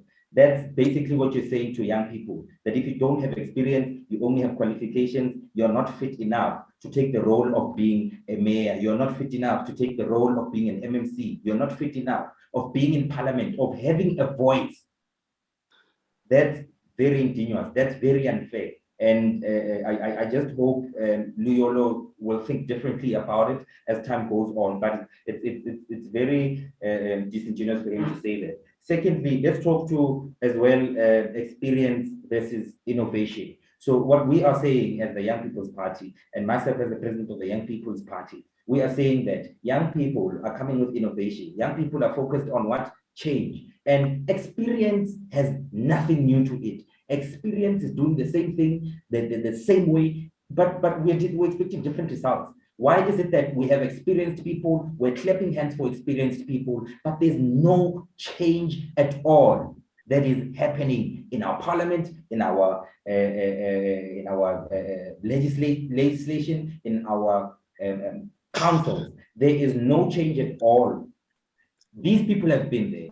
They've always been there. They've been speaking the same things. They continue to be racist. They continue to be corrupt. They continue to be corrupt with the corrupter. So what is it that people are waiting for? People are tired. I'm tired. I don't know about you, but I'm tired. I'm tired of being given the same promises every day. Every day is the same story. Hey, we're doing away with corruption. Corruption that's taxing the taxer. Corruption is taxing us. The SIU needs money. We can't clap for the existence of the SIU. The Hawks needs money. We can't clap for the existence of those divisions. We can't keep saying, yes, we have hope. Yes, we will keep on voting for the same people. But the same people are giving us the same results. What is going on in our heads? What is going on with the same people that keep coming to us and promising us jobs, yet they're unemployed? Hey, thank you, Mr. As the Young People's Party, our plan is to ensure that, I mean, you go to FETs, you go to universities, you go to colleges, each and every trimester, there are people who are being unemployed. So the unemployed is not on just over 41 or 43%. The unemployment rate increases each and every day. Why? Because there's COVID. You go to your workplace, they tell you happiness because of Corona will be assisting you to stay at home, and we won't be able to pay you. And you go to school, you're out from your trimester. There's no one who's going to hire you. They're only going to come and give you jobs when it's 2 months to elections. You're going to get those jobs. The roads, they're going to do them. Everything. I mean, where's the budget coming from now? Young people were in need of money all this while. But when elections are coming, even the government is assisting the ruling party to campaign. We're not stupid, guys. We're not stupid. Let's speak like young people, and let's come back home. Let's come back home and think of our suffering as young people. Thank you. I see, Mr. Tapedi, you're very emotional about this thing. It's indeed making you angry. Let us take a short air break, and let's just get a breather, and from there Mr. Bembani will be responding. Thank you. Ladies and gentlemen, here it is. Streaming 24/7. 24/7. Bold Moves Radio. Bold Moves Radio. Afrika, nakupenda sana. Oh, Afrika, nakupenda sana. Thank you. Welcome back to Bay Waves. You're still tuned in. We are having a political debate. It is very hot in here. Mr. Bembani, can you please respond? Thanks very much. Look, happiness. The question about the SIU and the recovery, millions have been recovered. If everybody cares to go and study the report by the Department of Justice, will be able to see that it's greatly available as public knowledge. But also, if you follow, a lot of people have been arrested in the Limpopo, in Northwest Gauteng case, and a lot of people have been arrested as a way to show that indeed, as the African National Congress, we frown upon the corruption. In fact, at some point, Julius Malema himself was arrested of corruption. To show that indeed, as the African National Congress, we frown upon issues of corruption. But let me show you two clear, simple examples of how through what we call the district development model, we plan to transform our communities and the lives of our people. If you go to more instance where you've got a district municipality, the municipality has bought a land called Musubatsi. That's a very big land. That land has been made available for young people who are trained and experienced in agriculture, and they're going to use that land to plant various kind of products and make that available. And there are experienced farmers that are in collaboration with the municipality to make sure that they provide mentorship, your ZZ and the likes. That's one way. You will know that we gave a number of farms in the Waterberg district municipality to a lot of young people who are passionate about farming. And not to mention the land that was and fund that were given to people through Department of Agriculture. I hope some of our people, including our brother Tapili, has applied for a farm, because those farms were made available for our people, so that those who have got passion in agriculture and want to create more jobs can be able to do that. But lastly, just allow me to say to our people, our candidates that were filled in a number of areas throughout in all areas in our country in various wards are the candidate that you have voted, that you have chosen, that you have said to ask the African National Congress, you are happy with them. We are therefore saying go and vote for those people, because we didn't impose them, we didn't manufacture them as the ANC. We gave you a chance to vote for them, so go and vote for them. But after voting for them, follow through in your ward report back meeting, because after voting, there's something that we need to do to make sure that they do what is supposed to be done. Don't just let them do work without checking, but also attend your IDP, your budget meeting, because that's when you're able to determine the service that government is bringing to you, because it can't be a service that's given to the people without the people. But also, make sure that whenever you pick up on any act of corruption in any sort of any level, report that with immediate effect. Even with your local municipality, there is an anti-corruption hotline in many of our municipalities. So also make sure that all the opportunity that has been made available through NYDA, through Leader, through DTI, make sure that you create those opportunities, because those opportunities were created for you. I'm happiness that someone is saying that he sees people doing door-to-door unemployed. Yes, if you are not qualified, a door-to-door is not guaranteed for any employment. So it's good that people can see that we are not only appointing our own comrades. You can be our comrade, but if you don't have the necessary skills and qualification, you will do door-to-door, because you are not doing door-to-door as an interview or an assessment. You are doing door-to-door for the love of the organization. That is one of the things that we want to say and encourage our people to be able to do. Thank you so very much. Thank you, Mr. Pembani. I can see Mr. Mushala shaking his head there. Mr. Mushala, just raise your hand and I'm going to recognize you. You are also too quiet. Mr. Luyolo, you are recognized. Is Mr. Thank you Liolo very much. Yes, I am. Thank you very much.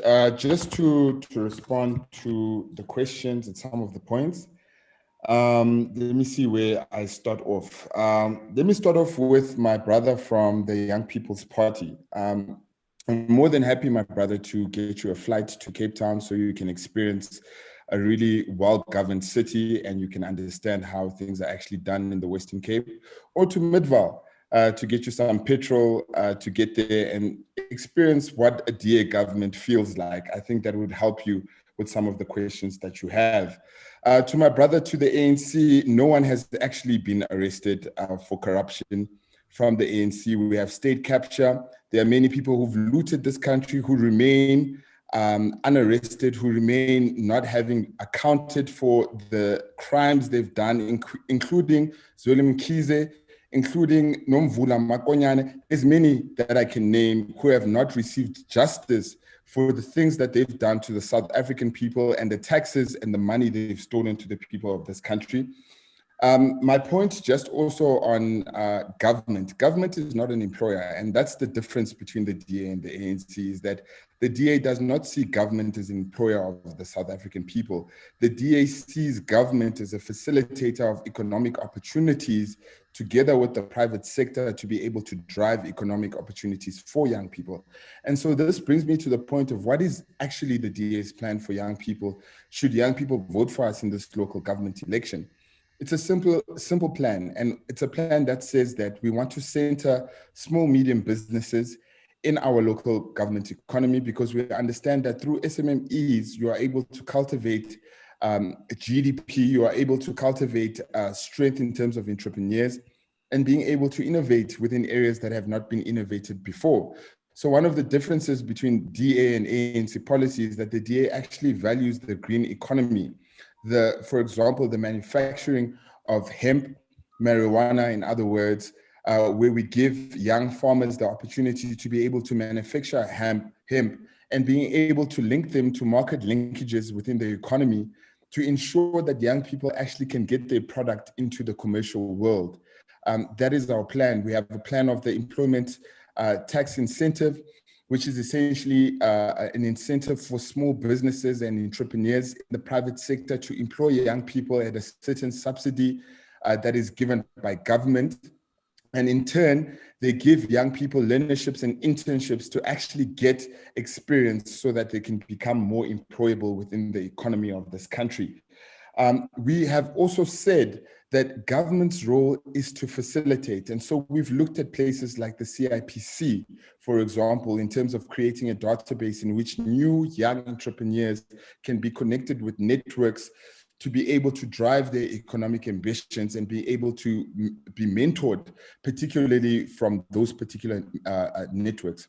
Now, the point about that my brother raised from the ANC about the NYDA, I sit on the portfolio committee that the NYDA reports to. And the truth of the matter is the NYDA only helps people that are from the ANC. So the NYDA has not actually been helping young people who are seeking assistance from the NYDA if they do not have ANC membership cards. And so what we've tried to actually do is to say that the NYDA needs to change. We've championed this issue from a parliamentary perspective to say that the NYDA has failed to deliver to young people. And before we actually get the NYDA to work, we need to prioritize entrepreneurship and entrepreneurship funding that is sustainable, because the truth of the matter is my brother spoke about how we need to prioritize entrepreneurship, but the fact of the matter is only 8% of businesses survive within the first 5 years of being enacted into being able to run the business. So the truth of the matter is businesses are failing in this country. So if we don't have a new approach in terms of looking at entrepreneurship from a sustainability point of view, then we are actually not dealing with the issue of unemployment in this country, but rather selling entrepreneurship as a savior to the issue that we have about unemployment, when in fact, entrepreneurship is not a savior. It is actually just a thing that people just give to young people that is not working. So Thank you, just to Mr. conclude, Mr. my last point, sorry, Siswam, just to conclude on the last question that was asked by the viewers, the ANC and the DA are very different, and the difference lies in simple facts. We believe in the Constitution, we believe in rule of law.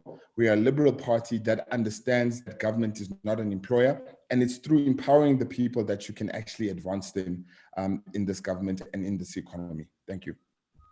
Thank you, Mr. Liolo. You are still watching Bay Waves. We are still continuing with the second episode of the political debate. We have officially closed the comment section for live responses. You can continue commenting, but we are not going to read out your comments on air. There will be Mahlodi Mampane responding to all the comments that came in after 2045. I don't know, Takato, do you have anything that came in before 2045? All right, thank you so much. Mr. Justice, I saw you shaking your head as Mr. Bembani was talking, and I see you just raised your hand. You may proceed.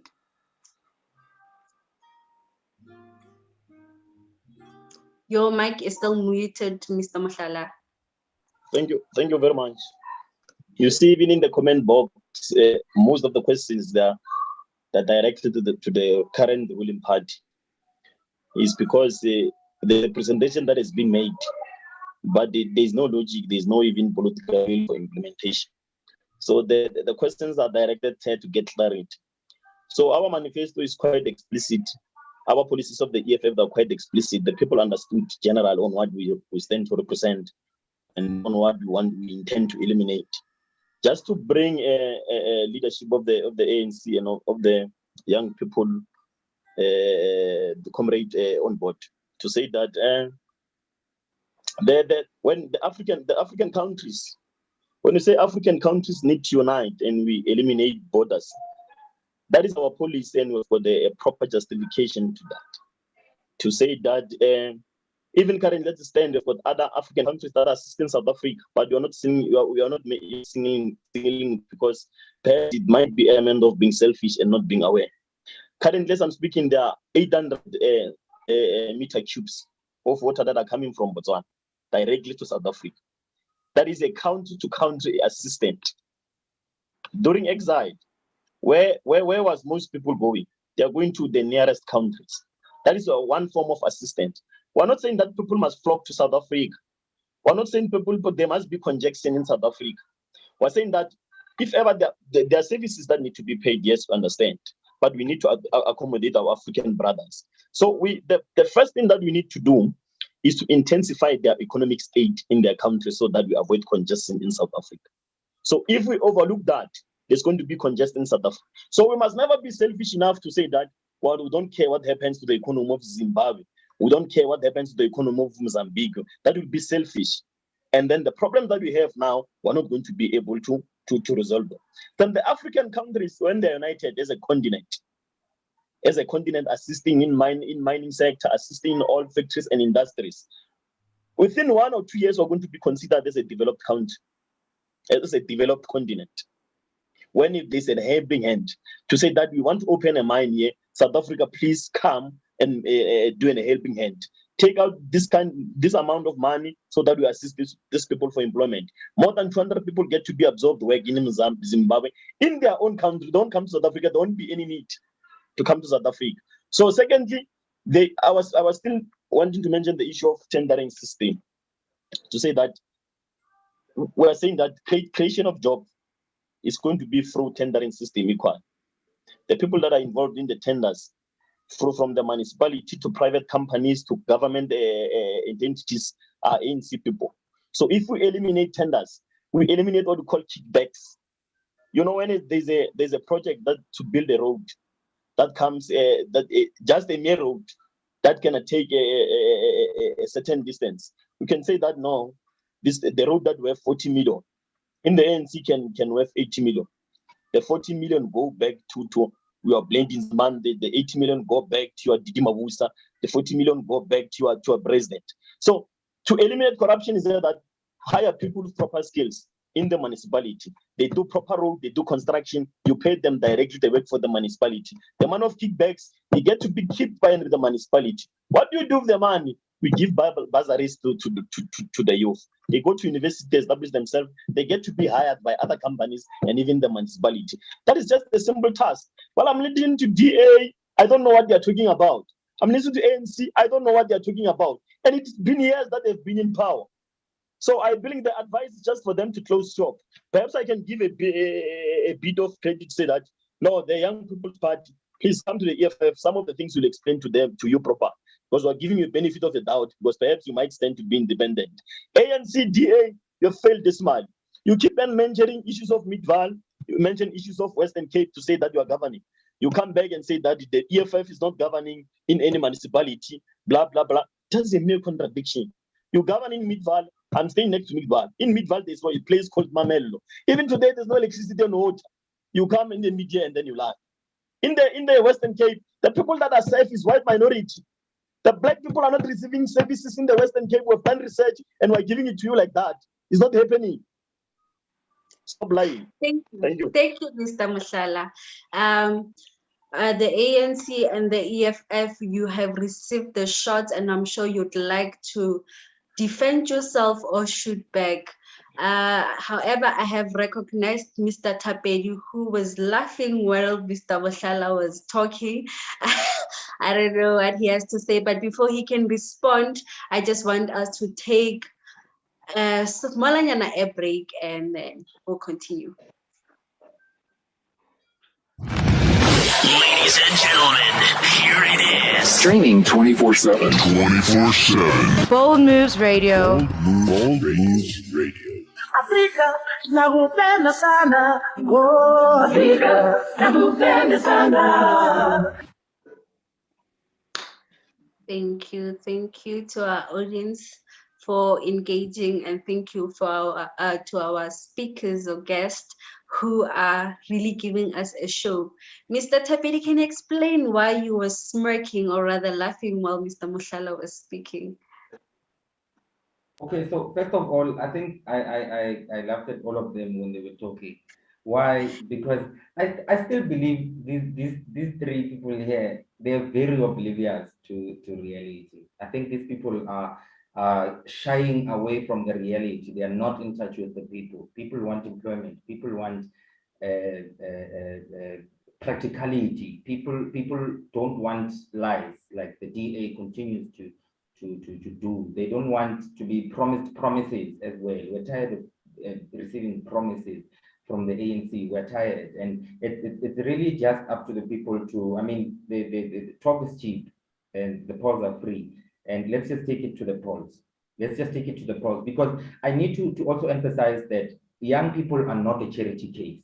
We cannot say because you're giving us bread, then we're excited and that you care about young people. No party here cares about young people. No one here emphasizes the advancement of young people. No one here says young people should be in strategic leadership positions. Ask all of them, where are they putting all of these young people? These young people are placed into these leadership positions through nepotism, through corruption. These are the same people who are put in parliament, your Luyolos, who are put there because they are liked by certain people in the political party. But it's not a fair response to the stage of unemployment and young people. I listened to you, Luyolo. I think you're going to be forced to listen to me as well. If you have questions, you raise your hand and you're not going to interrupt any of us.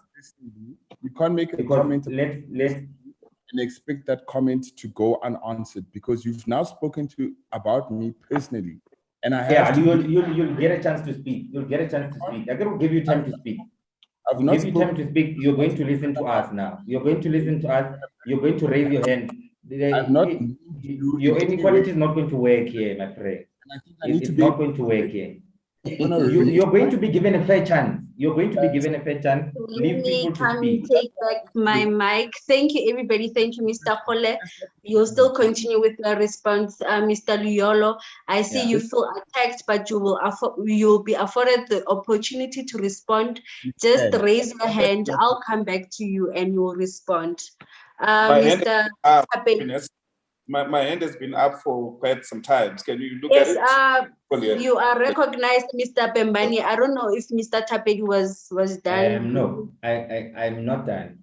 So we're talking to the advancement of young people, and no one really cares about young people. You go to the private sector, public sector, young people are just used as utensils to push whatsoever agenda there is. And young people are not seen, young people are always seen as a charity case.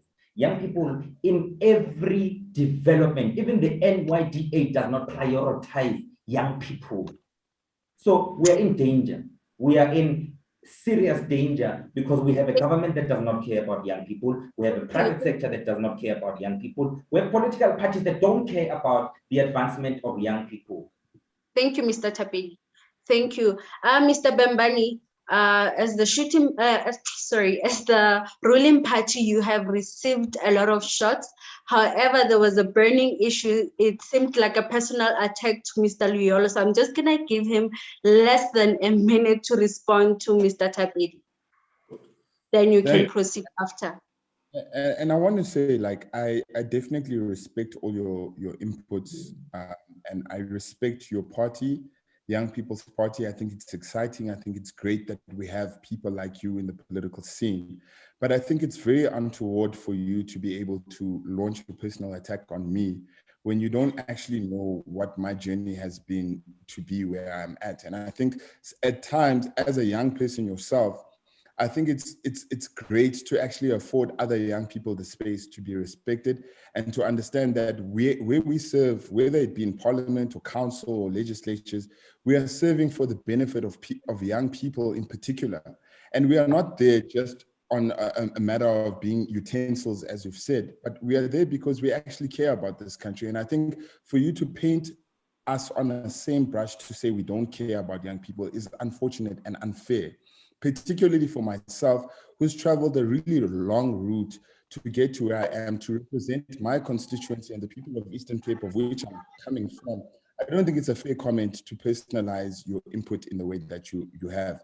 But I want you to know that I do respect your inputs, and I want you to know that as you are advocating for young people, I'm doing the same thing in a different political party. Now, I can disagree with you on policy, on different issues, but when it becomes personal, I think it really crosses the boundary of what we are trying to do in this conversation, which is really trying to, as young people, come to solutions of how this country needs to move forward. Regardless of our political parties, we all want the same thing. And the same thing is this: we want unemployment to drop. We want young people to find jobs. We want young people who want to be entrepreneurs to be able to have their businesses and have those businesses become sustainable and successful.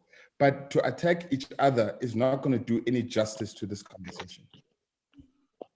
Thank you, Mr. Mbiti. I'm not going to allow a dialogue. Mr. Tapedi, you will respond after. So, Mr. Pembani, I'm sure you've been waiting for this moment. Over to you. Thanks so much. I was just saying to you, I hope he remembers Lindwe Mazibuko, and I wish he has a conversation with Musmaiman, because those good black brothers of ours were told that they were experiment, which has failed. So it looks like where you leading, bro. You are in politics here. You are not a team that, you must not think you are a team that when people touch you, you are going to behead. You must be tough. You not only hear things that you like, it's a space that you are in, unfortunately. So tighten up a little bit. You are leading up everybody. People looking up to you. It's going to come nice and tough and in all sort of ways that you think. So, go fix those things there. The party, we know that there's clear no respect in the DA for black people. That's where John, whatever his name is, that person only has got matric there. You are better educated than him, but he's your leader there. It shows that however much you have achieved academically, but you continue to be led by a bus because you are just a pure black boy from Eastern Cape. But my issues here, if I were to raise one, because I'm not talking about promises that African Congress is about. I'm not making any promise. I'm talking about the programs that the ANC has put out for the people. And one of the programs that is there is what we call a contractor development program that is offered by Public Works. It's a program that really focuses on making sure that young people who have got interest in construction are developed proper. that taken through the rain, young people should take advantage of those programs. So if you have listened throughout our presentation, Tapelo, I've not been making any promise because I'm not about promises. We're telling you about things that are there that we think young people should take advantage of. Yes, we understand there's a system, there might be glitches, there might be bottlenecks and all that. It's there, but the program is there. And I think what you must do at some point, Happiness, you must talk to us and maybe we bring other people that, because I also realize that large part of the challenge that we have, you know, in this section, it's issues of information availability. So it's clearly that people might not really know how to get certain things going, and things are all there. Look, you go to the shop, you buy a bread, it's not gonna cut itself and fit itself into your stomach. There's a process that needs to be followed. And that's what we need to keep telling, that's what we need to keep telling young people. I mean, I've been in the Youth League for some times. For information justice, I used to lead with Julius, your boss there. And I know one of the reasons why we never liked was because we refused to be prototype of Julius. And I see that everybody in the EFF and everybody follows him must keep shouting. And it's not the rain that comes with thunderstorm that makes the vegetables to grow. It's a soft rain that is direct, that understands. So we are not going to be certain people. We're not going to be doing things that are not, no, we're just going to be bring out the program that we think young people should be able to relate themselves to. And it's the development of democracy when it happens. If you today you can stand with a new political party as a young person, it tells you that this democracy has matured. And this is a democracy that we've ushered to yourself and everybody else. Now take advantage of that program. We are not going to fight you and demonize you and all that. Take advantage of that program. But we're telling our young people and telling everybody that the candidates in the communities are the candidate that they voted in that space, and they should make sure that they give that vote to African National Congress. So the African National Congress continue to deliver to the programs that we've spoken about, not the promises. We're not going to be dreaming. I'm not even reading a Bible here. I'm not promising anybody anything. We're telling you of things that are there in blue and white.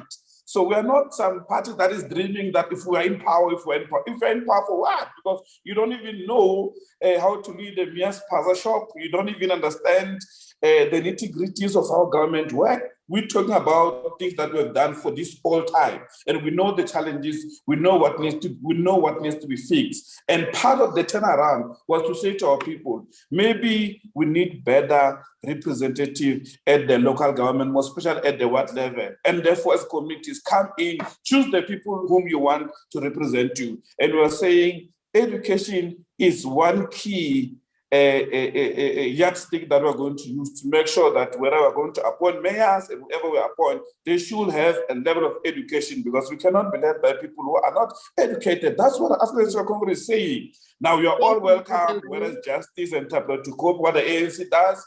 You are not jealous, you can cope and learn, it's fine. We're your brothers, by the way, it's not a problem. But our policy is very clear. We are for the people, we are about the people, and we'll continue to serve our people. Okay, What thank is you. that we all said? Did you run away? Thank you, Mr. Bring that Bombard. man back here. He is here. He is very much here. Okay. I saw Mr. Justice's face changing throughout the conversation. When you were talking, I could see his face changing and he was shaking his head. Why is that, Mr. Mohlala? Mr. Tapedi, you also recognize you will go after Mr. Mohlala.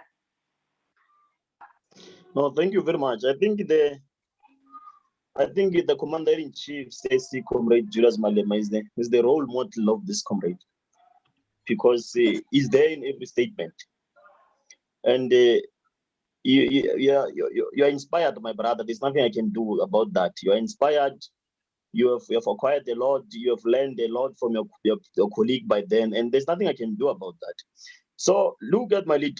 The EFF is a very organized structure, and you are led, and then we're respecting our policies, we're respecting our governmental tool of analysis, which is one of them, which is a democratic centralism. And the decisions of the upper structure binds the lower structures. And when the CCT communicates through Julius Malema, we comply with the resolutions, because it's the well thought internal resolutions that has taken all considerations. So when the president give directive to say that tomorrow we're doing this, tomorrow we're doing that, don't perceive that as being dictatorship. It's not a dictatorship. It's a resolution that is being communicated to lower structure. That's why you won't see any factions in the EFF. And you used to have and you will never have. And this is the most organized structure ever since. You will never see the most organized structure like this ever. And it's presided over by your own role model. Just come home, my brother. We've been there as well. Come home here. We're just going to accommodate you. Perhaps don't speak. Here we're speaking politics. We're not going to speak like an economics lecture because you are in a wrong platform. It's like you are teaching economics 101. We're not there. Here we emphasize politics.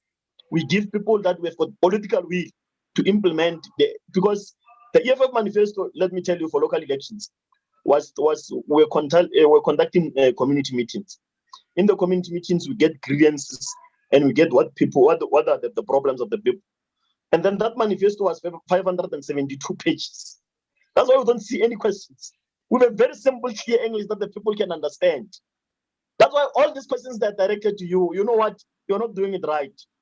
There's nothing that you're doing it right. You failed the people of South Africa, and the people of South Africa that are tired of you. And you come on media, you want to protect yourself. There's nothing that you have done.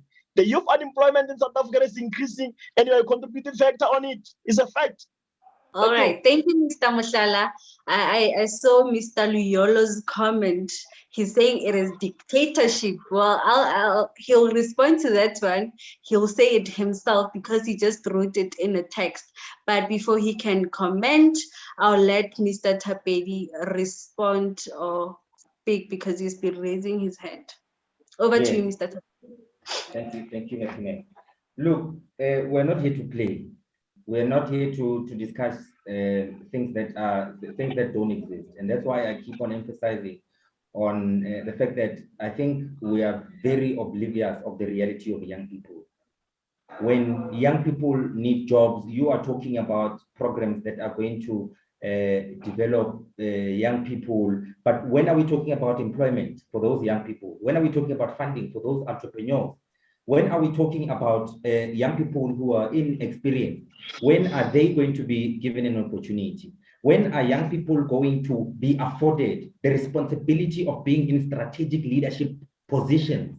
Why are we questioning the existence of young people? Why are we doubting the power and abilities of young people in strategic leadership positions? We can't keep on saying we're happy. I mean, the retirement age is 60 years. 65 years, correct me if I'm wrong, but our leaders are 78 years. Our leaders are beyond retirement age. Young people are back at home. Their mothers are employed by government. Their mothers are not even ashamed of coming back home, giving those children food, giving those children money that they get from a government that claims to care about young people. Show me a young person in a strategic leadership position if it's not there because of nepotism or corruption. Show me a young person who's getting those things that you're saying you're having as the ANC programs. Show me young people who are there and knew about it fairly. Show me one young person who's in there for the right reason. Show me one young person. Show me one young person in the DA or in the EFF who is there because they deserve to be there. Not who is there to be spoken through, not who is there to be used. Our leadership is not one that considers the advancement of young people. Finish and clear. These people don't care and they just don't care. Thank you, Mr. Thapedi. I just want to remind our guests or something that I actually forgot to mention in the beginning of the show that today it is actually a special episode of political debate. There has been a time extension because of the number of guests that we are hosting. But besides that, we are also taking advantage of the weight that these guests carry. We have a member of parliament in the house who is representing the DA. We have the former ANC spokesperson of Limpopo representing the ANC. We have the president of Young People's Party talking for the YPP, and we have the councillor of Ward 10 representing the EFF. So that is why we have extended our show with an hour. I hope y'all don't leave because this is really interesting. Mr. Luyelo, I saw your text and I just thought you'd want to voice it out. Over to you. Thank you so much. And I'm so glad I'm speaking after my brother has spoken because he made a very crucial point. Before you can proceed, Mr. Justice, can you please mute your mic? Thank you. He said Yes, a very Mr. He said a very crucial point. He said, why are we doubting young people in leadership positions? But he's just done the same thing in this entire discussion, which is to doubt young people on this particular Zoom call. My colleagues on this call from the EFF and from the ANC are public representatives serving in different legislative processes, but you are doubting us. So you've already proven that the point that you are saying about why do we doubt young people? Why do you doubt us? Why do you doubt us as young leadership? On this discussion with you, you feel that we have nothing to add, or you feel like our leadership is not enough. That means you've already incorrected what you've said. So the point that I just wanted to make real quick, and real importantly, is just to say that there are young people in various parties. And I say this because I really do believe it. I look at the EFF, for example, they've got Naledi Chira, young, really amazing young person in parliament doing amazing things. I look at the ANC, they've got Nombendulo Mkhatshwa, who's doing great things. The DA has got many other young people who are serving in those particular positions. And so I don't look at these young people in these political parties as just speaking what their own political organizations are saying to them, but I know them personally. And I know that they are fighting for young people in this country. And for you to say that there is no young person, forget the DA. I'm just saying young people in this political system. And you're saying there's no one fighting for young people in this country. I think that's disingenuous. I think it's disingenuous for the young people who've sacrificed their lives, their time to serve in politics.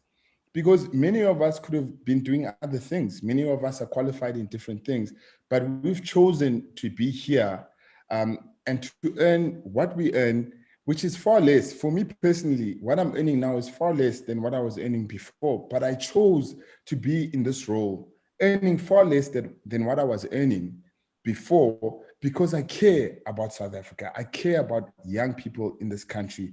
And for you too, my brother, I want you to succeed. By the way, if you don't believe it, believe it. I want you to succeed in your organization because we need more young people in the space. We need the doors to be broken down so young people can come in and infiltrate these positions and take up ownership and own the table. But we cannot do it if we are fighting each other, of which is what you are doing on this discussion. And I think that's really unfortunate because as young people, this conversation was supposed to be, how do we move our country forward? How do we actually, in our own political parties, canvas for support for young people to be moved forward? Now, you've said something very interesting, which was to say, none of us have presented what our political parties want to do for young people. And look, I heard the ANC, I heard the EFF. I don't agree with their positions, but I do think that they've put forward what they want to do for young people through their organizations. And I think you need to be able to deal with those particular points, policy positions that they've put forward, and then engage that rather than to just completely like shut them out and say they've presented nothing. We have said as the DA, and I've said to you, we've talked about the employment tax incentive, which speaks about a public-private partnership that prioritizes skills development for young people through learnerships and internships while giving businesses tax rebates in order for them to be able to find money to ensure that they can pay those young people in those learnerships and internships. I've spoken about that. I want to speak about data costs. Data for all is one of the most important issues that we've championed as the DA youth, to say that we must lower data costs to allow young people in rural areas, for example, to be able to access Wi-Fi, access data, so that they can look for jobs, apply for bursaries and internships. We've spoken about the NYDA and the changes that need to happen in the NYDA.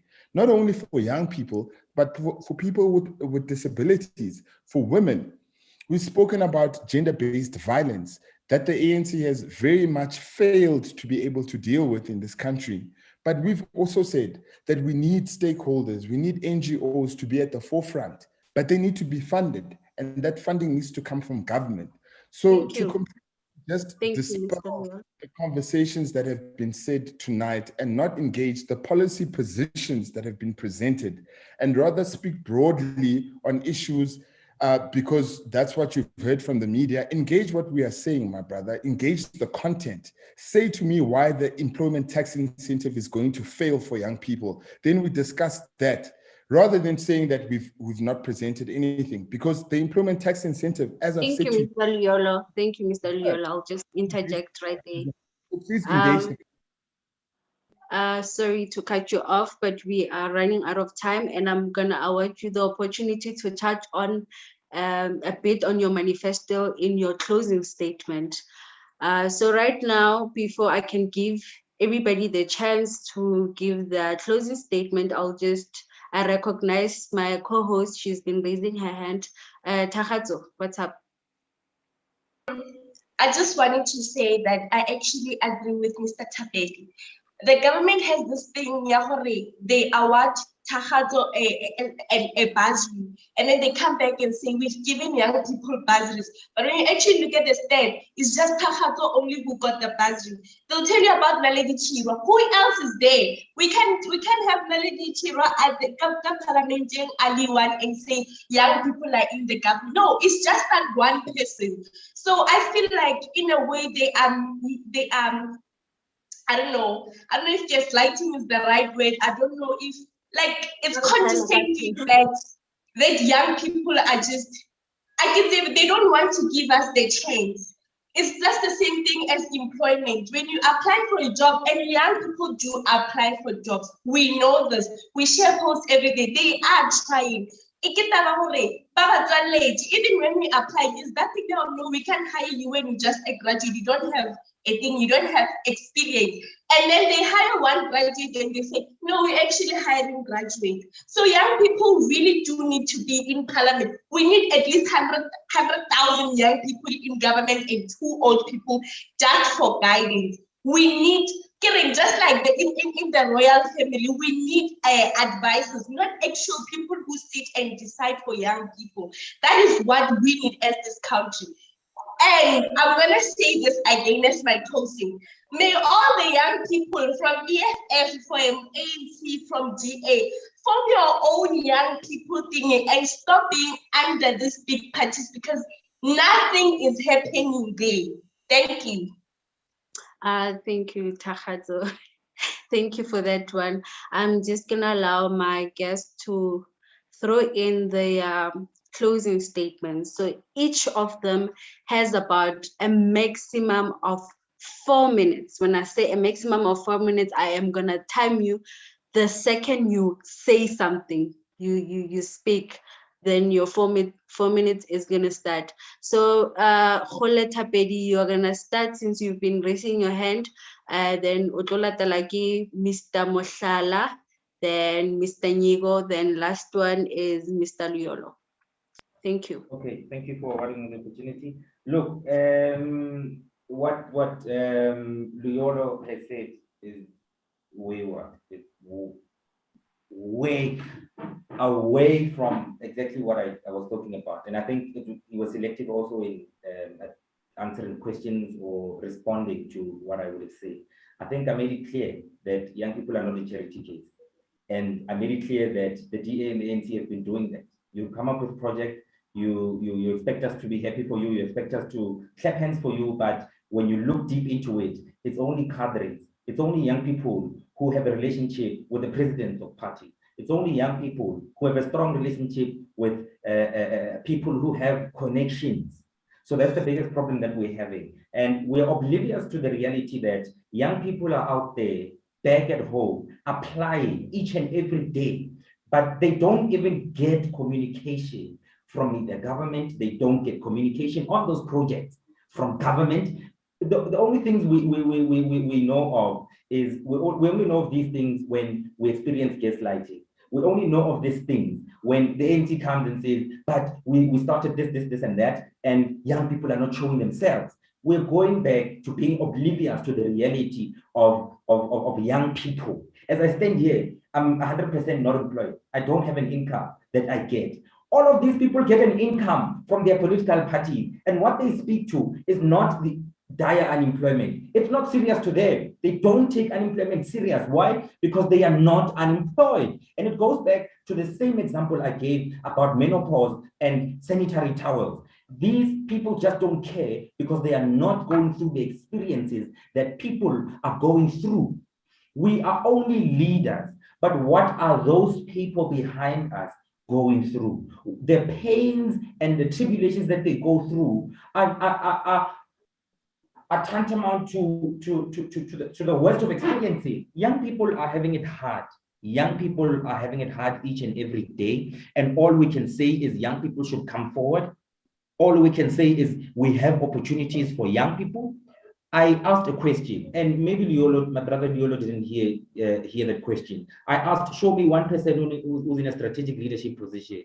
There was no one who answered. I don't have. Maybe as we close, someone will show me a person who's in a strategic leadership position, who's having all the decisions as per their deployment. That's the first, the one problem. But otherwise, my closing remarks, and as with reference to the manifesto by the Young People's Party, we're talking to unemployment. And the one way to do with that is to curb unnecessary tenders. Tenders will remain, tenders will be all given to businesses that are owned by young people. Secondly, by curbing a lot of tenders, unnecessary tenders, we'll be taking the students from different universities, different colleges, different FETs, incorporating them into the system, a system of municipality, a system of local government, a system that will develop them and not need their experience, but develop them into experienced, innovative people who come up with better and innovative ideas to ensure the advancement of a municipality, to ensure the advancement of people, to ensure the advancement of South Africa, to ensure the advancement of young people, as it were. We're not saying we're doing away with old people. We're saying that young people need to be in the forefront so that the rest of the municipalities or the rest of the people can be taken care of. We have sufficient energy, man. We have sufficient qualifications. We have sufficient ability. Musala, you may prepare to give your closing statement. It's 3 minutes max. Over to you, Mr. Your mic is still muted, Mr. Musala. Thank you very much. In conclusion, I just want to highlight that it's not only a knowledge that was absorbed in Parliament. It's not only knowledge that was included in the structures of the EFF. We've got Vianney Pambo that spoke a lot about state-owned entities. We've got knowledge that spoke about fair education and socio-economic factors that are affecting young people. We've got Piova Matokwe, we've got Sharon Netlape, we've got Gogetso Poho, we've got myself equally. I'm the former chairperson of Valley Invest of Technology. I'm currently leading in the region. For the EFF to do that is the program of integrating young people to motherboard so that they can represent issues of young people. Because as young people, you get to be identified in the EF to say that, but when I interviewed you when you were the chairperson, there are more than 4,000 students that registered under your own leadership. Hence, when you can come to motherboard, you can make a difference. So on the local government elections, as I outlined, that our manifesto is vivid. Our manifesto is extremely clear. And we told them, even at the regional structure, I mean, city being led by Isaac Kitika, to say that the 30% inclusion must be young people in the municipality. He even further said to me that it can't even be 30. Let's increase it to make it 40. I was happy to say that, but there's the program of us in ensuring that we integrate students mainly, student graduates mainly, and then youth as a whole, integrate them to all those big responsibilities in ensuring that they integrate other quantities of small people, to say that no, but it can't be all people only that are absorbed in these offices. It will be young, vibrant people that are going to ensure that others are absorbed. So In the local government election, young people must register to vote. If ever they haven't registered now, they must register in the other elections equally. They must be able to participate.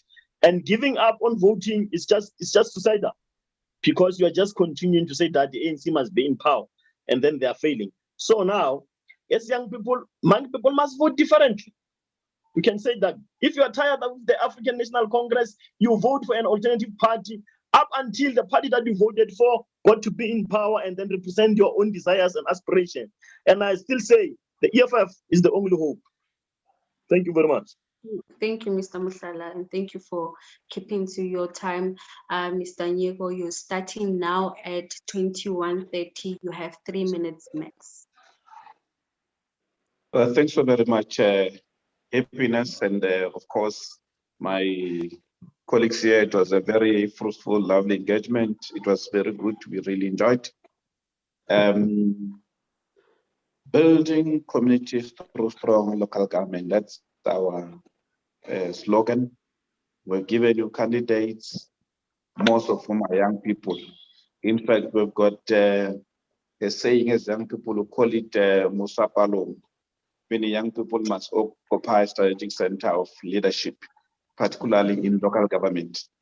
You are saying to yourself as communities, those young people whom we've given you and we've given them back to us, go and vote for them on the 1st of November. But don't stop there. After voting them, make sure that you follow through with all the required and necessary structures that are there. There is what committee still there that will have to be voted. Go in numbers and participate, especially young people. We need more fresher minds.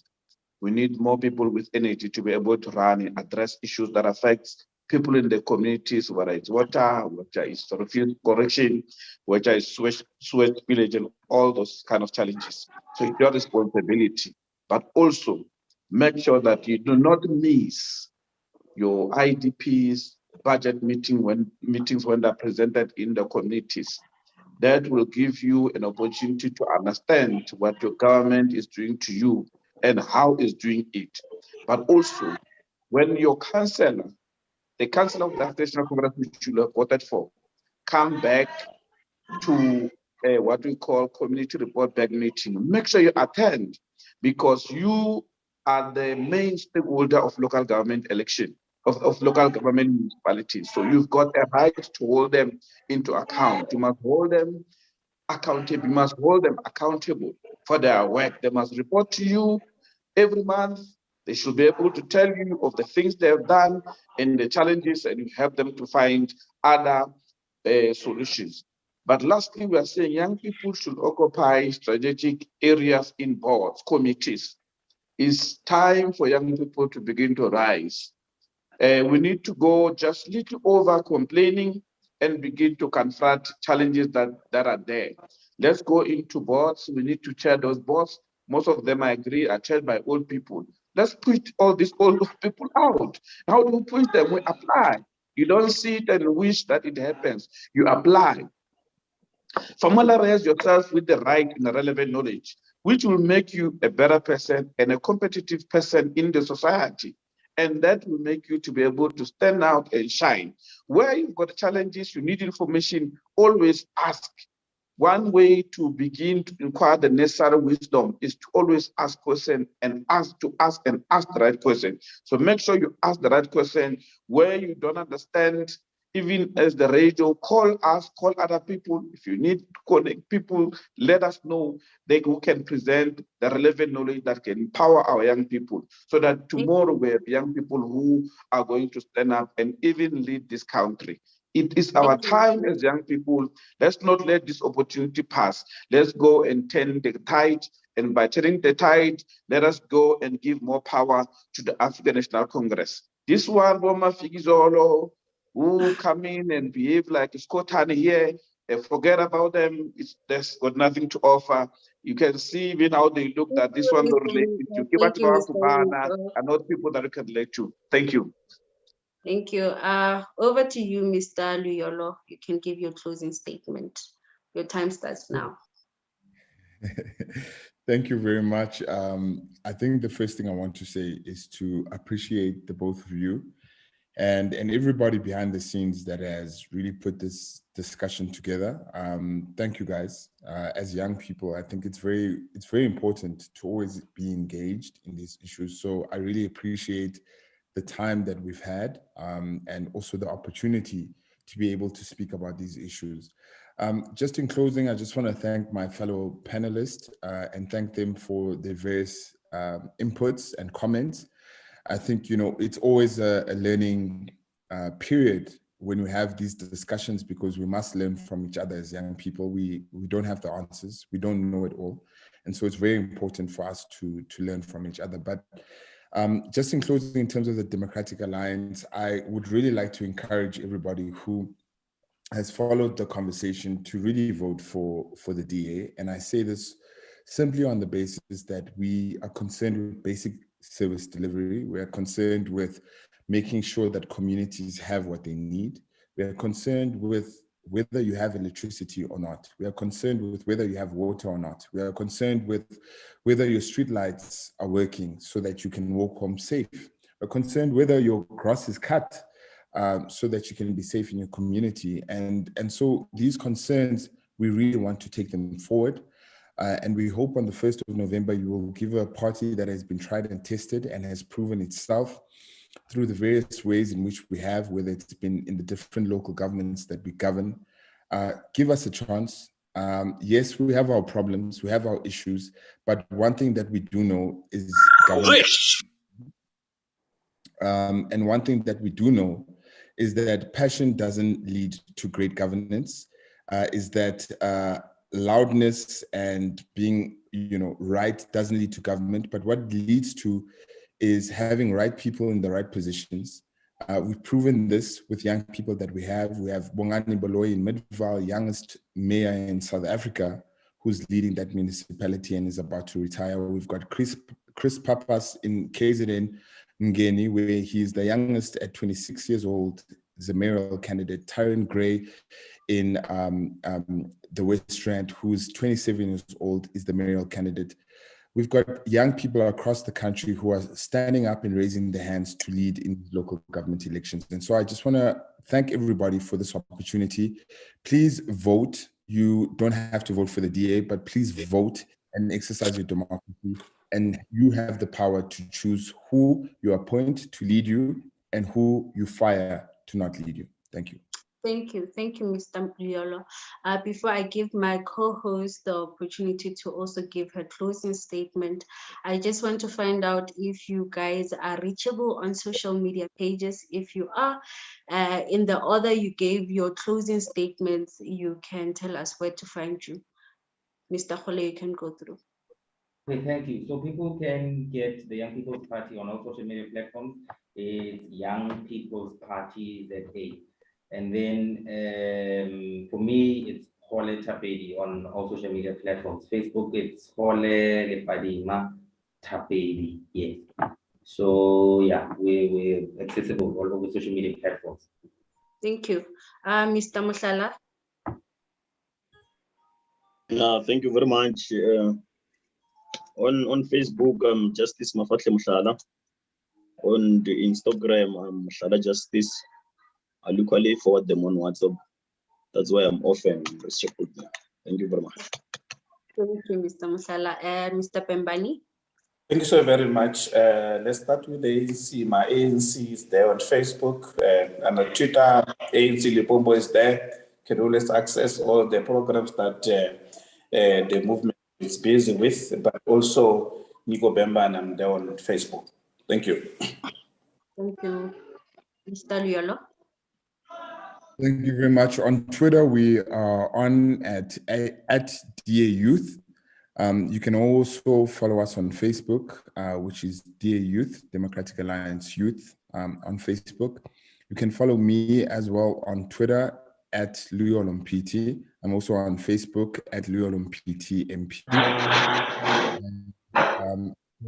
In terms of the party, it's at our DA on Twitter, and on Facebook, it's Democratic Alliance. Thank you, Mr. Liolo, and every other speaker. Munagedi, you can take the platform to give you off your closing statement. Hey, sorry. So Leona is not on TikTok. I'm sorry. Okay. Are you on TikTok? You look like you are. Okay, but I can use the platform. I think I've seen some of the videos. Yes, Tahato. I just want to say that to the youth, I know it's tiring. We are tired. We are tired. We are giving up on voting, but the truth is, it lies with us. Honestly, it is in our hands to change the whole thing. Because our grandmothers are still voting for Mandela in their heads, but Mandela is long gone with his mission. There are new people with their own things, so it is really up to us. Even if you don't like politics, just get there. Udire, how many cigarettes does your father smoke, and just pick any. Just pick any. We need the numbers. We need the numbers so that something can just change. Don't lose hope. Something's gonna come up. Something's gonna come up. So don't lose hope. Thank you. And where can we find you on social media? So your mic is muted, Tahato. okay, on Facebook, I'm Munagedi Tahato. On Instagram, Team Munagedi. On Twitter, is it Team Munagedi? Yes. Thank you, Fighter. Thank you, Fighter. Thank you, everybody. I think Tahato gave off my statement right there that the power lies in our hands. We are the youth and we control the whole narrative. The future is dependent on us. So if you don't make your choice now, one way or the other, the choice will be made for you. So let us go and vote. Let us continue social distancing, wearing our masks, sanitizing. And yeah, thank you for tuning in and engaging. We are also available on social media. Can everybody mute the mic? I want them to follow me on social media. Justice, thank you. On social media, Baywaves, we are running through Strike Manganyi's page. This is the page you're watching at right now, or you are on YouTube, Bold Moves Radio. So please like our pages, follow them, and subscribe. And personally, I'm not really active on social media, but if you want to go dig for me, just look for Happiness Ranto, and hopefully you'll see this face of mine. Thank you. Until next week, same time from 7 till 9 on these platforms. Please just come on. We have another interesting topic. Good night, everybody. All loves from me. Bye. This is Bold Moves Radio. Streaming 24/7. 24/7. Say Africa, say Africa, say Africa. Boldly breaking barriers and